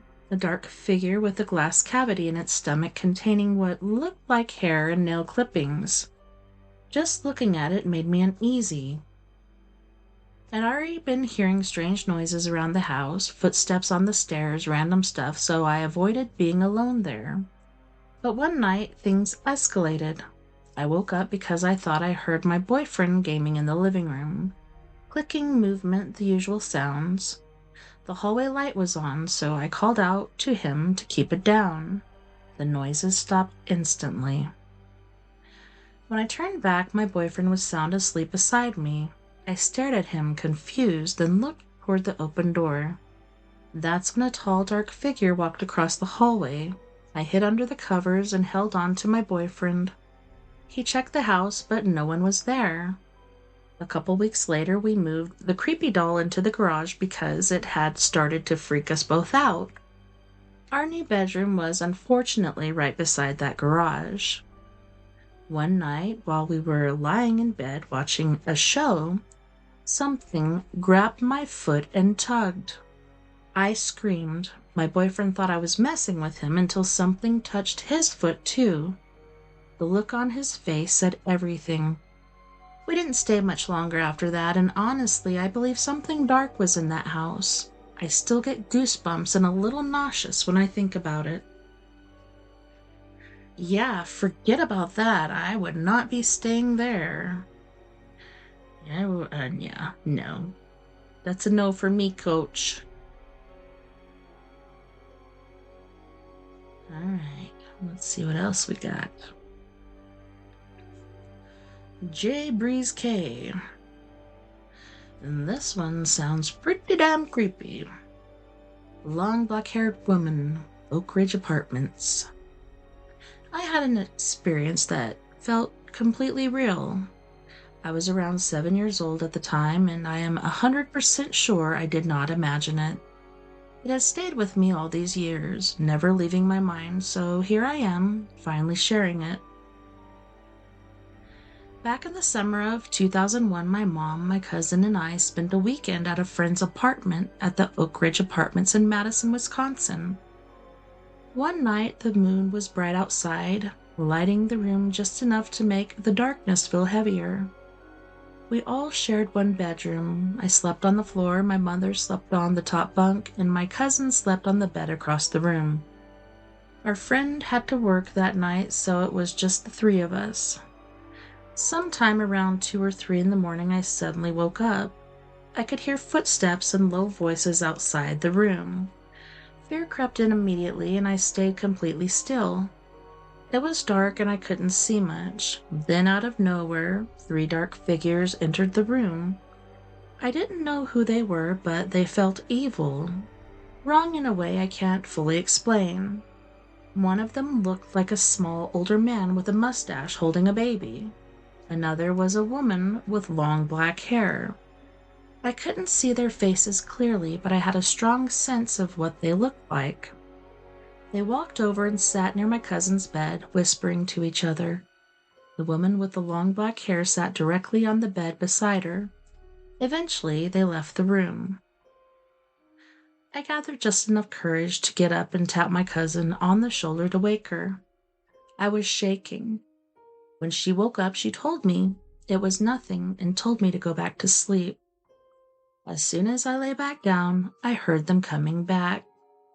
I quickly returned to my spot on the floor as they re-entered the room. Again, they went to my cousin's bed and began whispering. The woman sat down on the bed once more. I was terrified. I didn't know who these people were or what they wanted. I struggled to breathe, barely gasping for air. Then the woman looked down at me, and that was enough.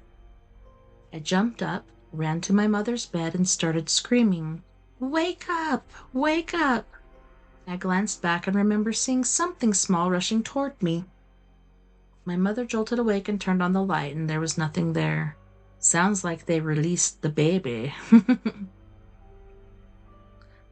I was confused, terrified, and shaken for the rest of the night. What made it worse was that about a month later, I saw them again. This time at my aunt's house.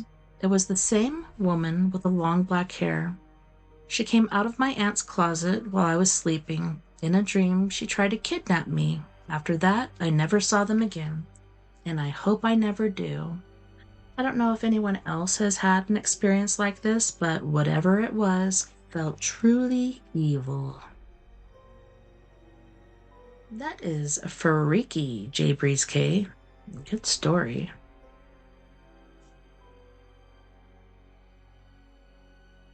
Oh no, this one sounds very psychotic.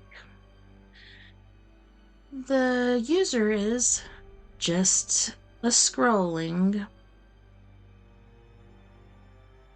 My stalker was convinced he was Gatsby and I was his Daisy. Long story, too long, didn't read at bottom. I, 30 female, had one of the most terrifying stalking experiences 12 years ago. I was 18 years old and the Great Gatsby movie with Leonardo DiCaprio had been released. Being really young, inexperienced, and very naive about how to remain safe with unwanted attention, I made every mistake in the book with a guy, 23 years at the time, that started stalking me.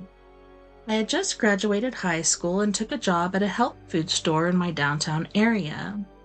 It was my first customer service job. The owner was a big hippie, easy to work with, and flexible with hours. At first, I worked different shifts, eventually taking the afternoon to close hours. Due to how small the store was, I was alone without other coworkers. Only our owner sporadically dropping by to grab items off the shelf for her personal use, then leave after 30 or so minutes. As a side note, our store is situated next to the building that had subsidized housing for those recently released from incarceration or low income. Oh my gosh. Man. The evening/nighttime hours were risky for young women to be out without a male escort. Every restaurant in the town had staff that escorted girls to their cars, as it was common to be followed with assaults happening after dark. I was on edge during close, but felt some reassurance as I had parking immediately outside our back exit, a few feet from the door. But I was in the store closing out the register, cleaning and locking up every night alone. The front of the store was where the cash register was set up, but your back was to the large window that was right next to the sidewalk. The register faced the inside of the store. It wasn't uncommon for me to feel people watching me and catch creepy guys looking at me through the window right behind where I was standing. Again, young and inexperienced, I didn't voice my fears or repeat the randos that would be a foot away watching me, only separated by that glass window. I picked up a shift during the summer farmers market in the morning. It was a great day. I was so happy to work in the morning and have a higher flow of customers. One guy, I'll call Cam, came into the store with a brochure for a local event at a spiritual center in the downtown area. I was cordial, smiling, and got permission for us to post it at our register. He was obviously high, nothing crazy, and looked chill. You could tell he was in his own reality. Only talked to him for 5 minutes. I didn't think much of the encounter and moved on with my day. Next shift, Cam comes into the store. He strikes up conversation and was trying to keep my attention. Again, working in the afternoon when we maybe had 2 or 3 people come in before close.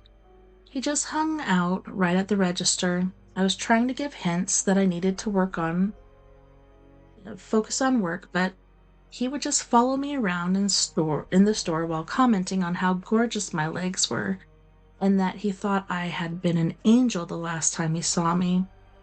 He kept telling me he had a spiritual awakening because I had shown him interest with how nice I was, insisting I was flirting, and that the sun behind my head made my hair glow like a halo. Again, young and not experienced with guys, I was equally creeped out, but also a little flattered because I'd never had that kind of attention. I thanked him for the compliments, didn't call out that they were inappropriate, just made the same excuse that I needed to focus and walked away. Per usual, he just shadowed me everywhere I went, watching me but not really talking anymore. I was getting really freaked out. I know, that's super creepy AF. I let him know he was loitering and needed to leave unless he was there to shop. Given how pricey the items were, I figured it would deter him. He ended up using his food stamps to buy 1 soda or piece of candy every hour. Maybe $3 spent every hour. He'd make the excuse he was a customer. I went to the bathroom to at least get some privacy. My boss had seen him hanging out in the store before but never commented. I called her and told her I was getting scared by this guy, let her know he was making an excuse to stay in, buying 1 cheap item and insisting he was a customer through the whole of my shift. I really thought she'd give me support and come to the store. She was a self-proclaimed feminist that espoused consent and boundaries. So, I got major whiplash when she defended his presence. She told me the store was in the red and on the brink of needing to close because he was spending any money. I shouldn't try to push him out of the store. I tried arguing he wasn't generating significant income. She just doubled down that money was money and then insisted I was overthinking it and Cam was just a kind soul that had found a similar soul bond with me that created positive energy in the store. What the fuck? So, roadblock there. All I could do was carry on. The idea of quitting didn't even cross my mind. Being my first job, I was worried it would look bad if I left after only a couple months. It was really hard to find local positions that were flexible with school hours, and I would be starting my first semester at the local college soon. Things slowly escalated. Cam started bringing me flowers every day. He'd leave long notes confessing his love and insisting we were soulmates. Then he'd randomly play the Great Gatsby soundtrack. He would go on and on telling me that he was Gatsby and I was his Daisy. We were destined to be together and that my denial of our bond was just like Gatsby's attempt to get Daisy. We were living out the movie, but our ending would be the coming together of souls wrapped in passion. He had this crazed look in his eyes every time he brought it up. Then he started just calling me Daisy. Anytime another customer would come in, he would get angry and jealous that I quickly ignored him and walked away. He started calling himself my bodyguard and told me it was his duty to beat anyone up that looked at me wrong or made a pass at me that would be a threat to our love. Again, I want to emphasize I was so stupid for not quitting this job or telling anyone about this. It's an understatement that I was a complete dumb fuck for not making police reports, documenting things, creating boundaries, leaving my job, and telling friends, parents, and coworkers. For a few weeks he didn't show up. I thought there would finally be a break or he lost interest. Then he showed back up and told me he was hospitalized. Great. Same routine, started all over again. Then one day I get a text from an unknown number. It was Cam. Not only did he get my number from a coworker who he lied to saying he had a new phone and lost my number, but he did a reverse search and found my address. He didn't have transportation and I was on the other side of town. We didn't have a bus system and it was way too far to walk. As far as I know, he never came to my house, but I'm sure he did, and I just wasn't aware. I didn't block his number. Again, I was so dumb, but honestly, I was scared too because he knew where I lived and was so entrenched in this idea we were bound to each other. I thought things would escalate more. I either ignored his texts or made dumb excuses for not responding, would be curt. He wouldn't take the hint. When I started my semester at school, it got worse again. He formed a group of friends and told me he'd introduce them. First wanted me to go to his apartment. When I insisted I wouldn't, he brought them to the store. I stupidly thought they were nice people, but they sided with him, saying that he was a really nice guy and I should give him a chance. Told me he was just melodramatic and liked playing out fantasies, but he wasn't a bad guy. A few days later, Cam told me he was worried about my safety with darker evenings. He said he'd have his friends posted outside the front and back of the store to make sure I was safe, and they did. And it was freaky as fuck. Growing up in a household of abuse, I again didn't register the danger of this situation. I was accustomed to bad things happening to me and was still stuck in a compliant, submissive response mode. This behavioral pattern didn't make me fight the setup. They started bringing more deliveries of gifts to me from Cam, and the 5 of them now loitered in the store with Cam during my shifts, each of them buying one thing each hour to remain customers. It was getting too scary. 6 guys in the store, me alone, young female, exits being blocked by them as they insisted they were bodyguards who would watch the doors. My nightly habit became kicking them out, locking the store, and finishing my work in the dark so they couldn't see me inside, and then stay in the building for 2 hours so they'd go away. It worked for a week. Then one night I stepped out the door and all of them were either leaned against the wall by the exit door or leaning on my car smoking and drinking. Cam came and tried to hug me with his buddies, whooping in the background. He stank of alcohol and weed. I honestly thought they were going to grab me and force me to the apartment. I made my car alarm go off and it scared them enough that I was able to jump in, lock the doors, and floor it out of the parking lot. I didn't give notice, just told the owner I was done, and I still didn't tell anyone about what had happened. Cam kept trying to text me, told me I was denying our destiny and wasn't going to give up on us. I stopped responding, then I blocked his number. Then he'd get new numbers and text again. His texts got more threatening as I ignored him. I started hearing cars drive by at odd hours of the night, and he would text to let me know he was still my dedicated protector and was making sure I was safe. It was obvious one of his buddies was giving him rides to snoop at my house. All of a sudden, it all stopped. Radio silence. I was so relieved. 6 months went by with nothing. Then a random phone call from another unknown number. I was in group chats with other students for projects and thought it was one of them calling. But it was Cam. He told me he violated his parole and was in jail the last 6 months. He had thought of me every day. I was his daisy and he was going to come for me. We would finally be together and he'd prove to me that we had an undeniable love. I'd love his dick. He could already feel me riding him and loving it. He'd thought about it every day in jail. I was just pale as a ghost and speechless. All I could think was to fake a story about going abroad for studies in 2 weeks. He started screaming at me for running away from our connection. He'd find me and come after me no matter where I went. I just hung up the phone, trashed it, and got a new phone with a new number.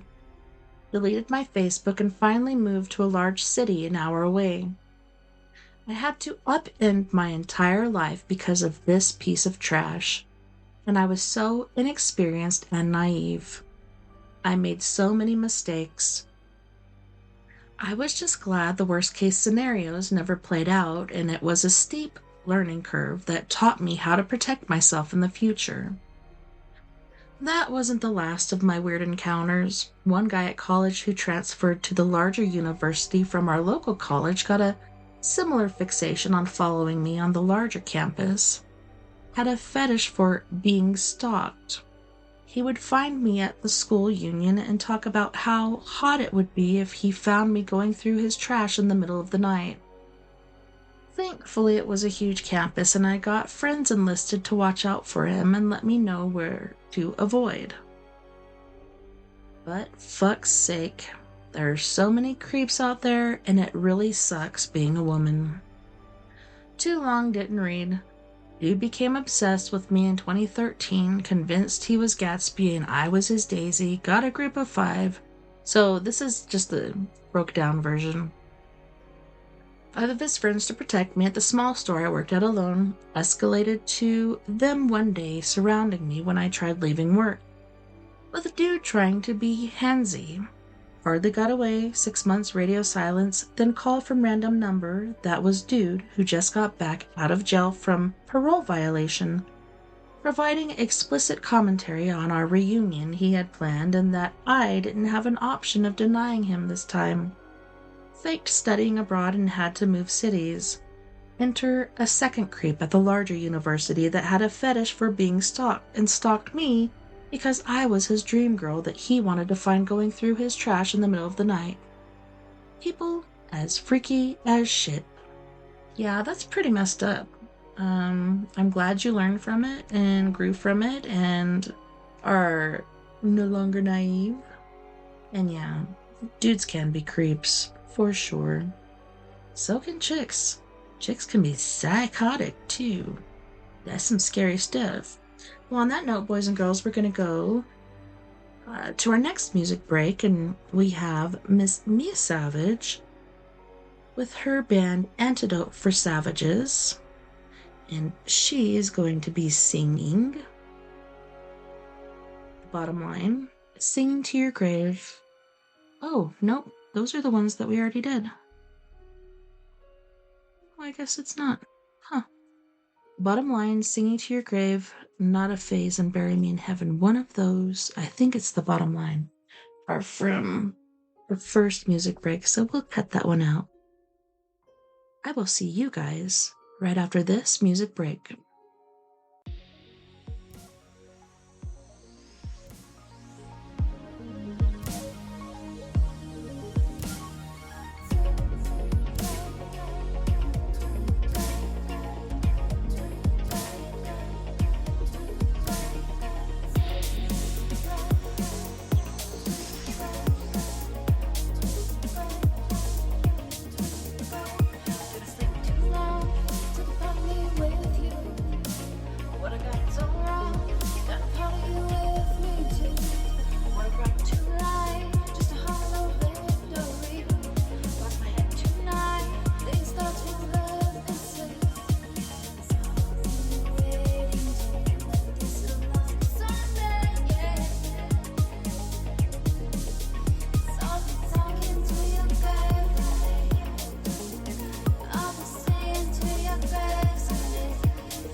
doesn't matter, because it's just a ride, and we can change it anytime we want.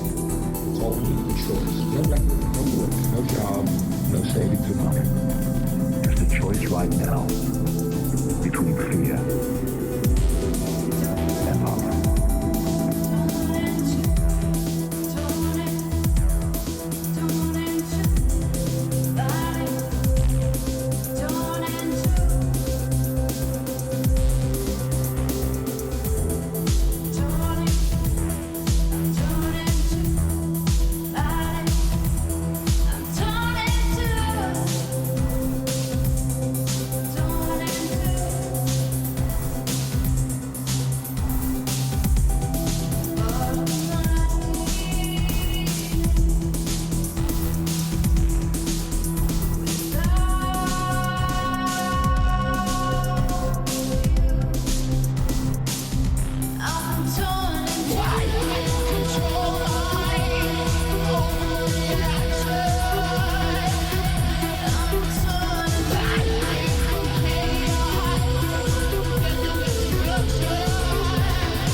Choice right now between fear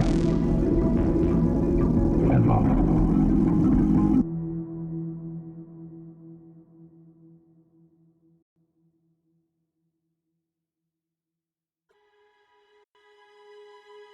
Welcome back, and thanks so much for hanging out with me tonight on We Are Paradox Media's Late Night in the Rockies. So, first hour we did Am I the Asshole? Second hour we did True Stories. And now we're doing Ghost Stories.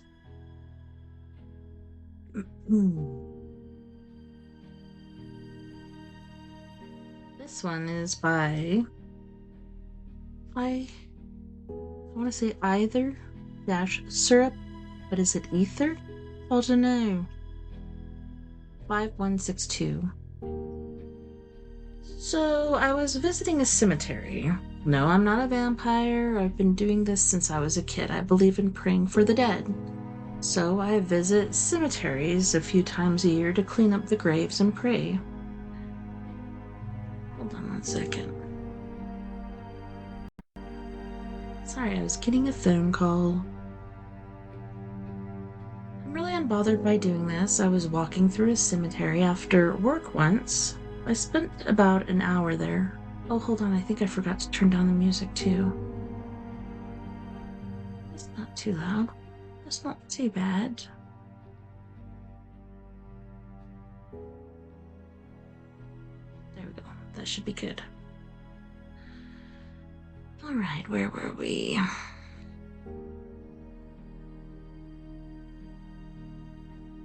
Spent about an hour there before the sun went down, so I went ahead and headed back to my car, but I stopped at the mausoleum wall to read some of the names and say a couple Hail Marys. All of a sudden, I felt a sense of dread, like somebody was watching me and I needed to leave immediately, so I didn't really ask questions. I bolted from my car, even though at the time I thought it was weird since I'm not the kind of person to be jumpy. I went about my life, and a few days later, my coworker and I got on the subject of ghost stories, and she started going on about a rumor about an Axeman murderer who haunted a graveyard. I casually asked, "Oh, which graveyard?" She then confirmed it was the cemetery I just visited a few days earlier. The story goes, before the cemetery was built there was a shack where a family of 3 lived. father, mother, and little boy. Father goes crazy and moitas his entire family. There's no real evidence this happened, but there's an old shack that still stands, and guess where it stands? Directly behind the mausoleum. Apparently, after the sun goes down, people have reported hearing a woman screaming around the shack. There's a couple amateur ghost hunting videos floating around on YouTube. It's called the Sylvan Abbey Memorial Park, Safety Harbor, Florida. Just wanted to share because it was a little spooky.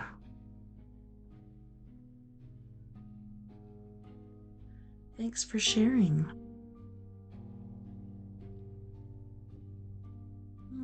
This one is by Metron Cat, and it's called Large Male Ghost Pushed Up on Me Encounter. I was doing some highly specialized artistic work in a repurposed building from the 1800s. The building is in a major U.S. city. I was hired to work overnight to complete the job by the morning. The space has only been in use for approximately 3 years since being empty for who knows how long. My work is so specialized that the place hired a security guard to stay with me while I completed my project. He and I were the only 2 people in the building from about midnight forward. At our first meeting, I even joked with him about ghosts. He had a history working there and said it wasn't haunted. I believed him. I'm a pretty tough lady. I've had little unexplained experiences through my life in places that have a history. The thing I typically is seeing little shadows or sometimes figures out of the corner of my eyes. These artifacts simply vanish if I try to focus on them. I don't see these things in everyday life, so I'm not hallucinating. I'm not even sure if I'm physically seeing them or if it's more extrasensory. It only happens in places that have the energy. I've also had my name called, been touched, but never felt imposed upon or like whatever it was trying to scare me. I never got that spooked. During my project, I saw the little shadows and flutters in the place out of the corner of my eyes. I recognized what it was immediately. Maybe a little bit haunted. Nothing prepared me for what happened at 4:30 a.m. I had been cranking away on my work for hours. It was going great. I was in my flow, headphones on, everything was turning out exactly the way I wanted. I was rummaging through my tools, eyes towards the ground, when I was rushed by a not particularly tall but stout figure of a man. I instantly thought it was the security guard, who was a substantial guy but not familiar enough with me to be goofing around like that yet. Just as soon as the thought that it was the security guard entered my mind, I caught a glimpse of the man's outfit. It looked like a very old priest's robe with a collar. A moment later, he had vanished. The way he vanished was exactly like what I usually see, but he was much closer. Instantly, the hair on my arms and the back of my neck stood up. I had the impulse to toss my tools and run out the door, but I just stood there. I started to feel more excited than scared when I realized what had happened. I think that ghost was trying to spook me, but didn't feel anything too malicious about it, so I walked to go see if I could find the security guard and tell him what happened. Instead, I just peeked in on him when I decided that he might think I'm nuts if I tell him. For the final few hours of my project, I was pretty hyper-vigilant in the space, but nothing else happened. I did feel like I was being watched, but ignored it. My bosses were extremely happy with my work, and I did tell a few friends about my experience the next day. I know there must be other people who have experienced things in that space. It's totally haunted. Ghost Syrup said, "Wow, that must have been quite the experience. Kudos to you for not losing your shit. I wouldn't have been nearly as sanguine about it. Can you give us a hint where the building is, or at least what city it's in? Thanks for sharing your story." Yes, thanks for sharing. I really love hearing people's encounters.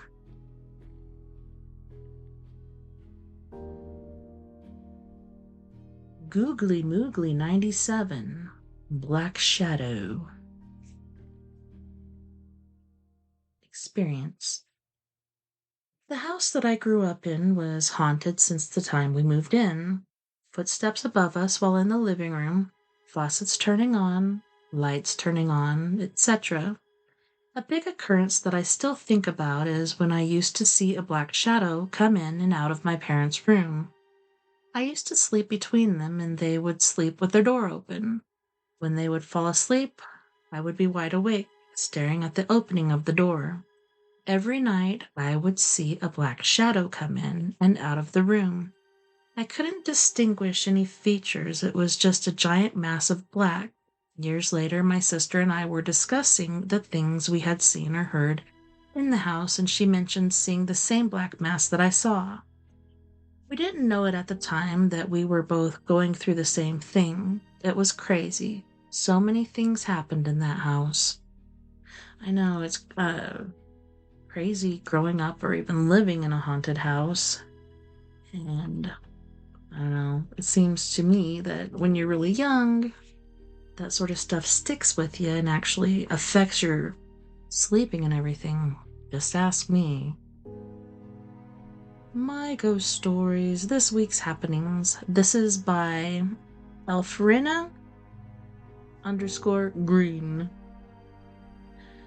A few things that happened this week that I wanted to share with you all.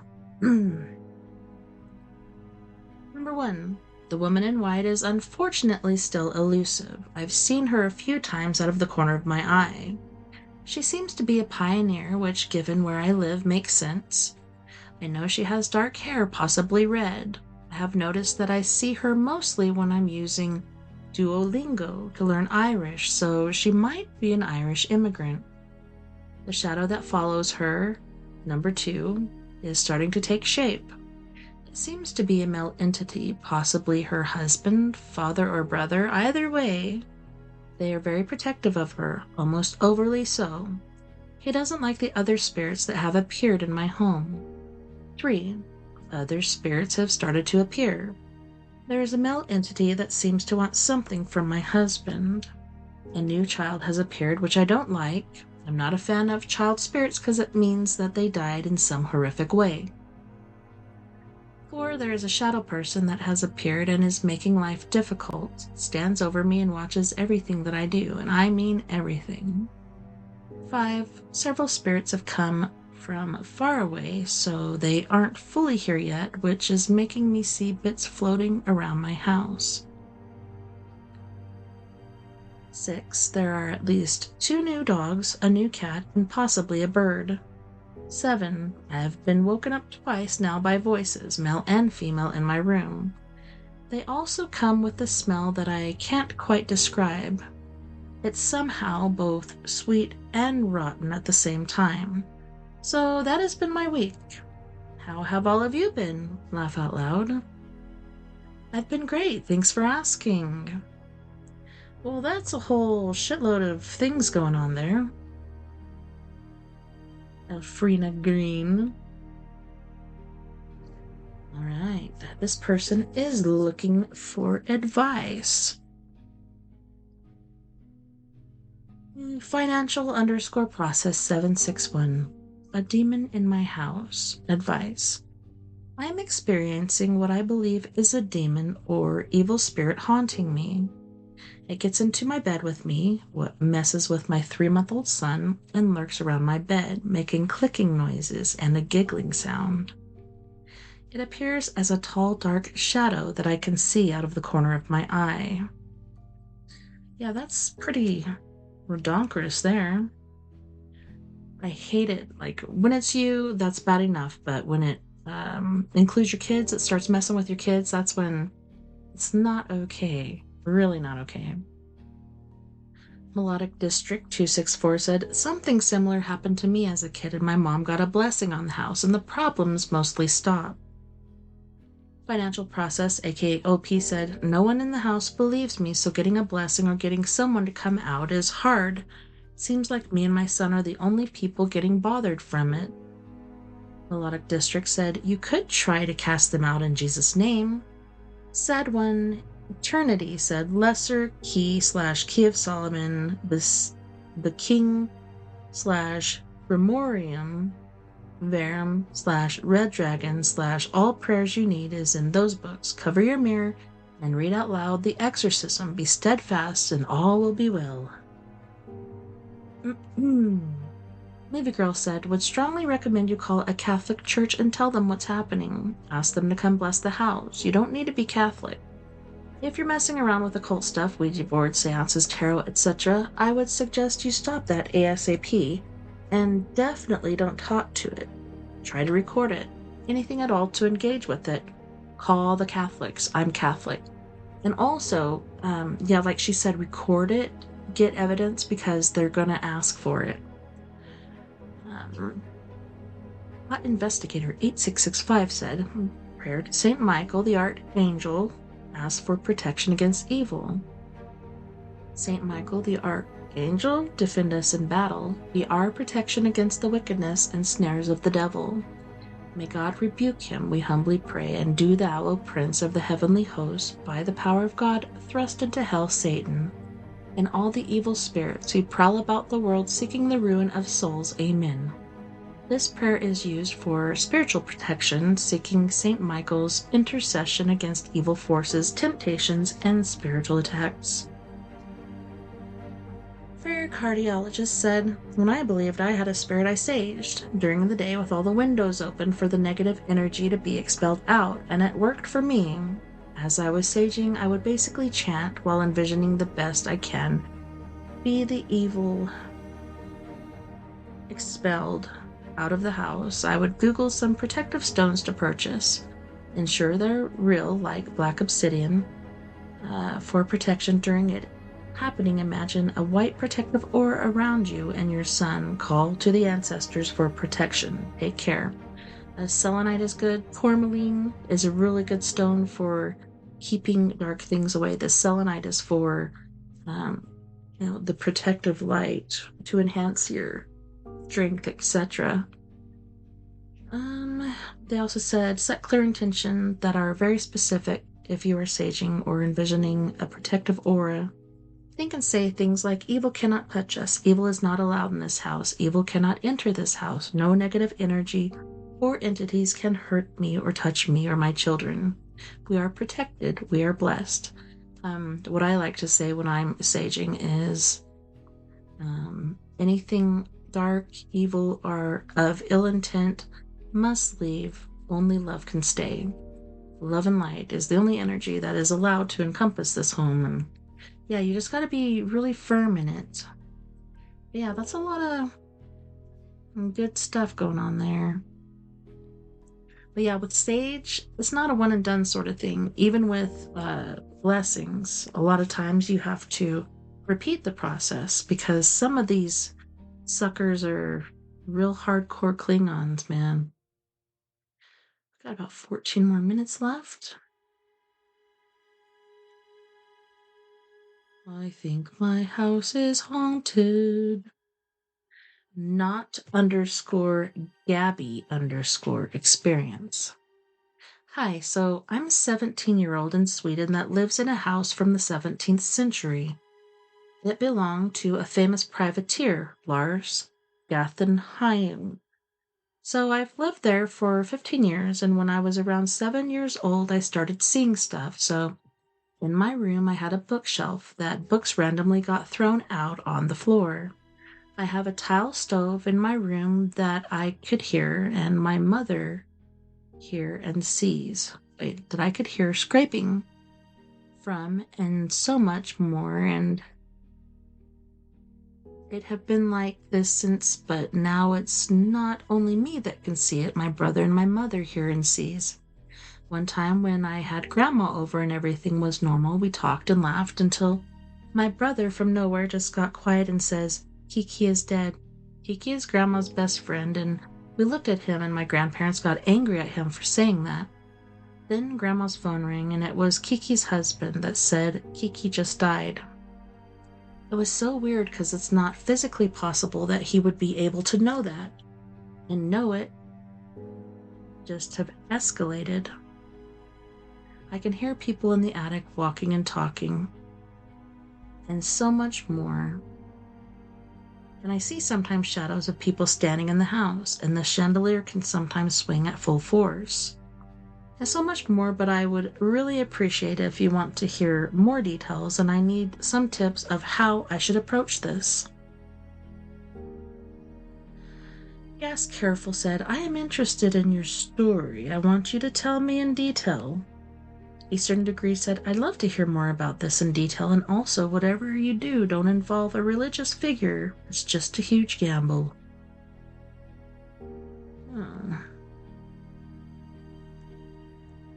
Alright.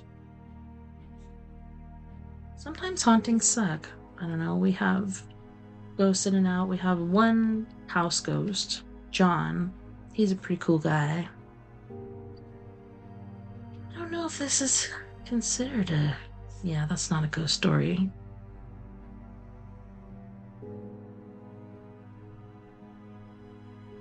Why is that here?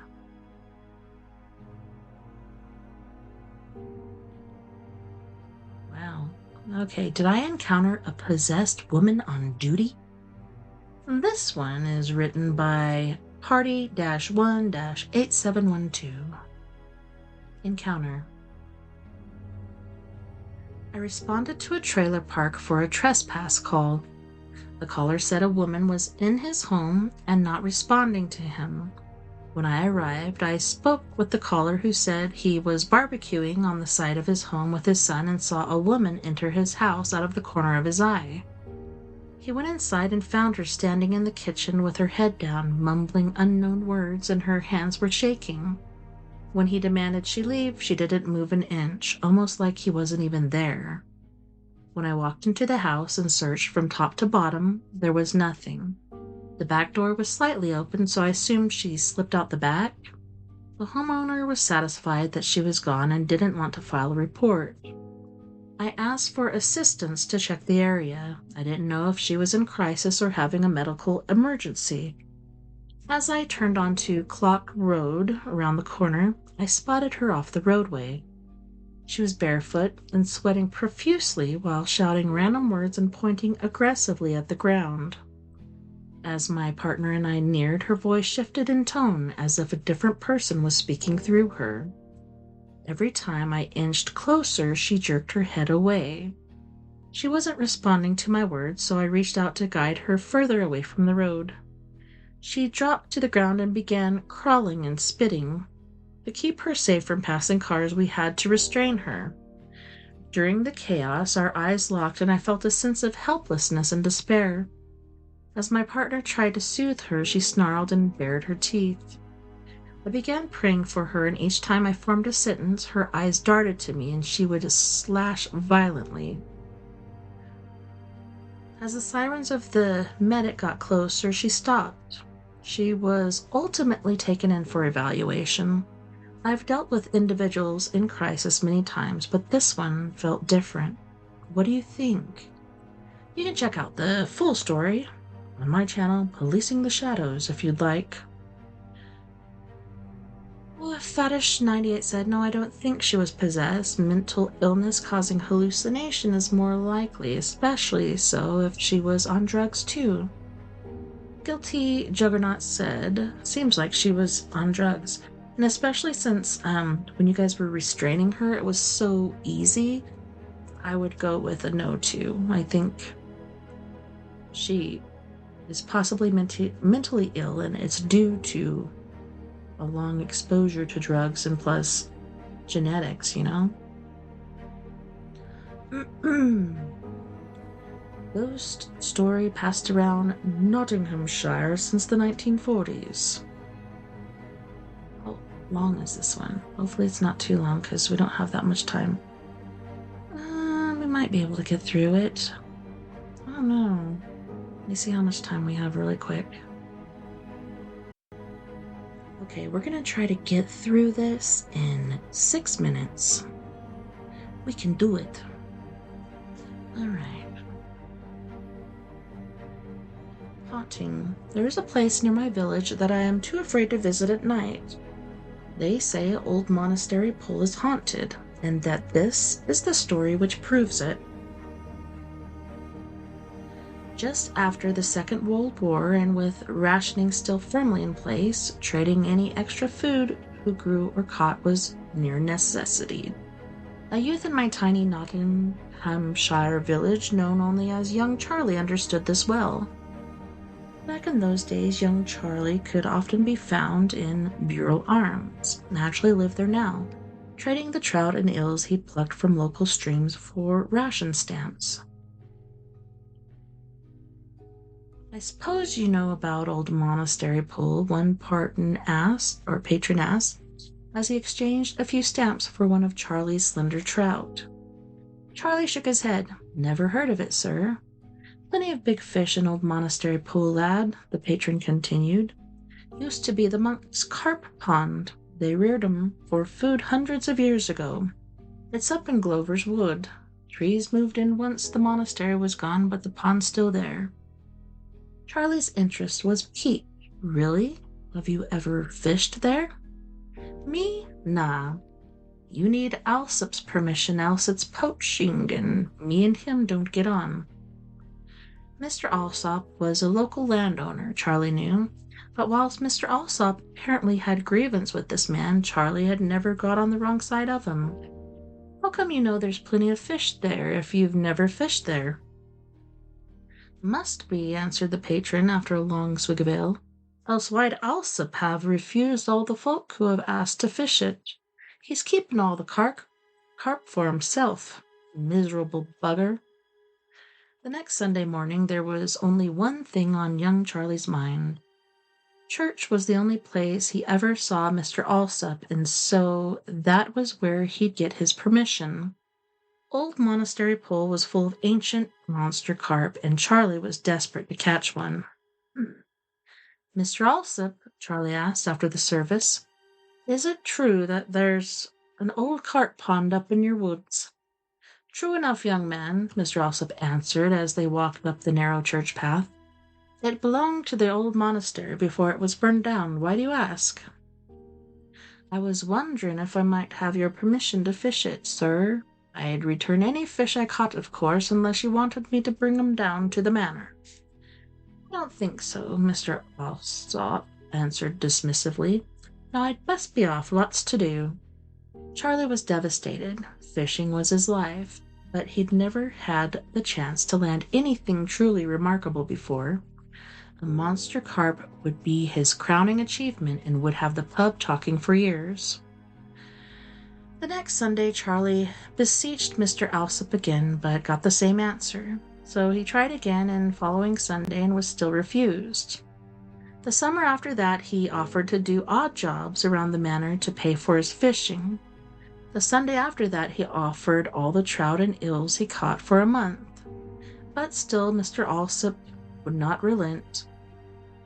The Sunday after that, he offered all the trout and eels he caught for a month, but still Mr. Alsop would not relent. Charlie tried and tried, Sunday after Sunday, never giving up. Eventually he started calling in on Mr. Alsop at the manor itself.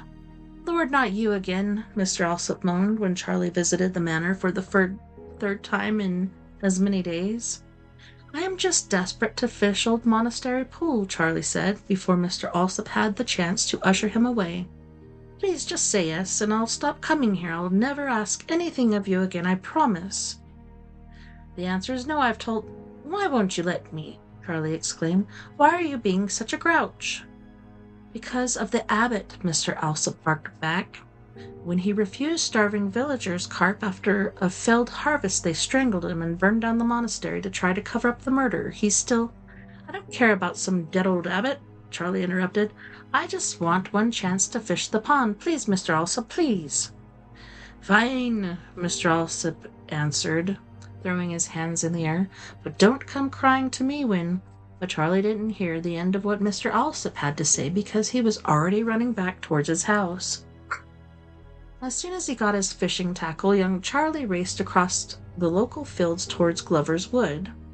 What he found in the dying light disappointed him. The pond was easy enough to find, but it was clogged with pondweed and full of dead branches. Only a few patches of clear water remained, and Charlie thought he could see through them right to the bottom. It seemed that the water was only a few inches deep, hardly the sort of place you might harbor a monster fish. But he had come this far. Charlie chucked out a little stick float and worm, hoping that there might still be a few minnows around, maybe even an eel or two. Almost as soon as his float stood straight in the water, it was yanked under with all ferocity of a colossal pike strike. Charlie's line snapped instantly, but he didn't care. There was obviously something huge lurking in the pond. Maybe there was deeper water below the weed after all. The perfect hiding place for the giant carp he'd hoped would be there all along. Charlie wound in loose line, sank back against a tree, reached in his basket, and began switching to his most robust tackle, but in his eagerness he couldn't resist a glance back at the pond. Standing on the other side of the bank amongst the trees, the sinister shape of an old man dressed in tattered, soot-stained robes. He said nothing, he just stared at Charlie through unforgiving, bloodshot eyes. Terrified, young Charlie shot up from where he was sitting and slammed his head straight into a low branch, knocking himself out. Night engulfed young Charlie when he came around. He remembered where he was, what had happened, and his heart racing, sat straight up to squint through the gloom. No sign of an old man, but to his horror, the fishing tackle by his side was smashed to pieces. Young Charlie stood and ran without retrieving so much as a broken float. The above story that is endlessly passed around campfires where I grew up. Most of my local ponds are inhabited by mirror carp, and apparently they're all descended from carp the monks used to rear in their monastery pond hundreds of years ago. According to local legend, the monastery was burned down when a cruel abbot refused fish to starving villagers after a failed harvest. In doing so, the abbot brought death and terrible curse upon himself. Now he is doomed to patrol Old Monastery Pool day and night, making sure no villagers take his precious fish. Thanks, guys, for hanging out and listening to the stories, and I hope you have an amazing beginning to your week, and I hope you get everything you want. I'm excited because we got Christmas break coming up next week, and that's about a 2.5-3 week shindig there, so it'll be nice to get a break from the whole thing there and be able to stay home and take care of some stuff that really needs taken care of. But night, love and light, take care of my yous. Don't forget, we're all in this together. Together we can make the world a little better, and together we are Paradox Media, because without you, there is no us. Love ya.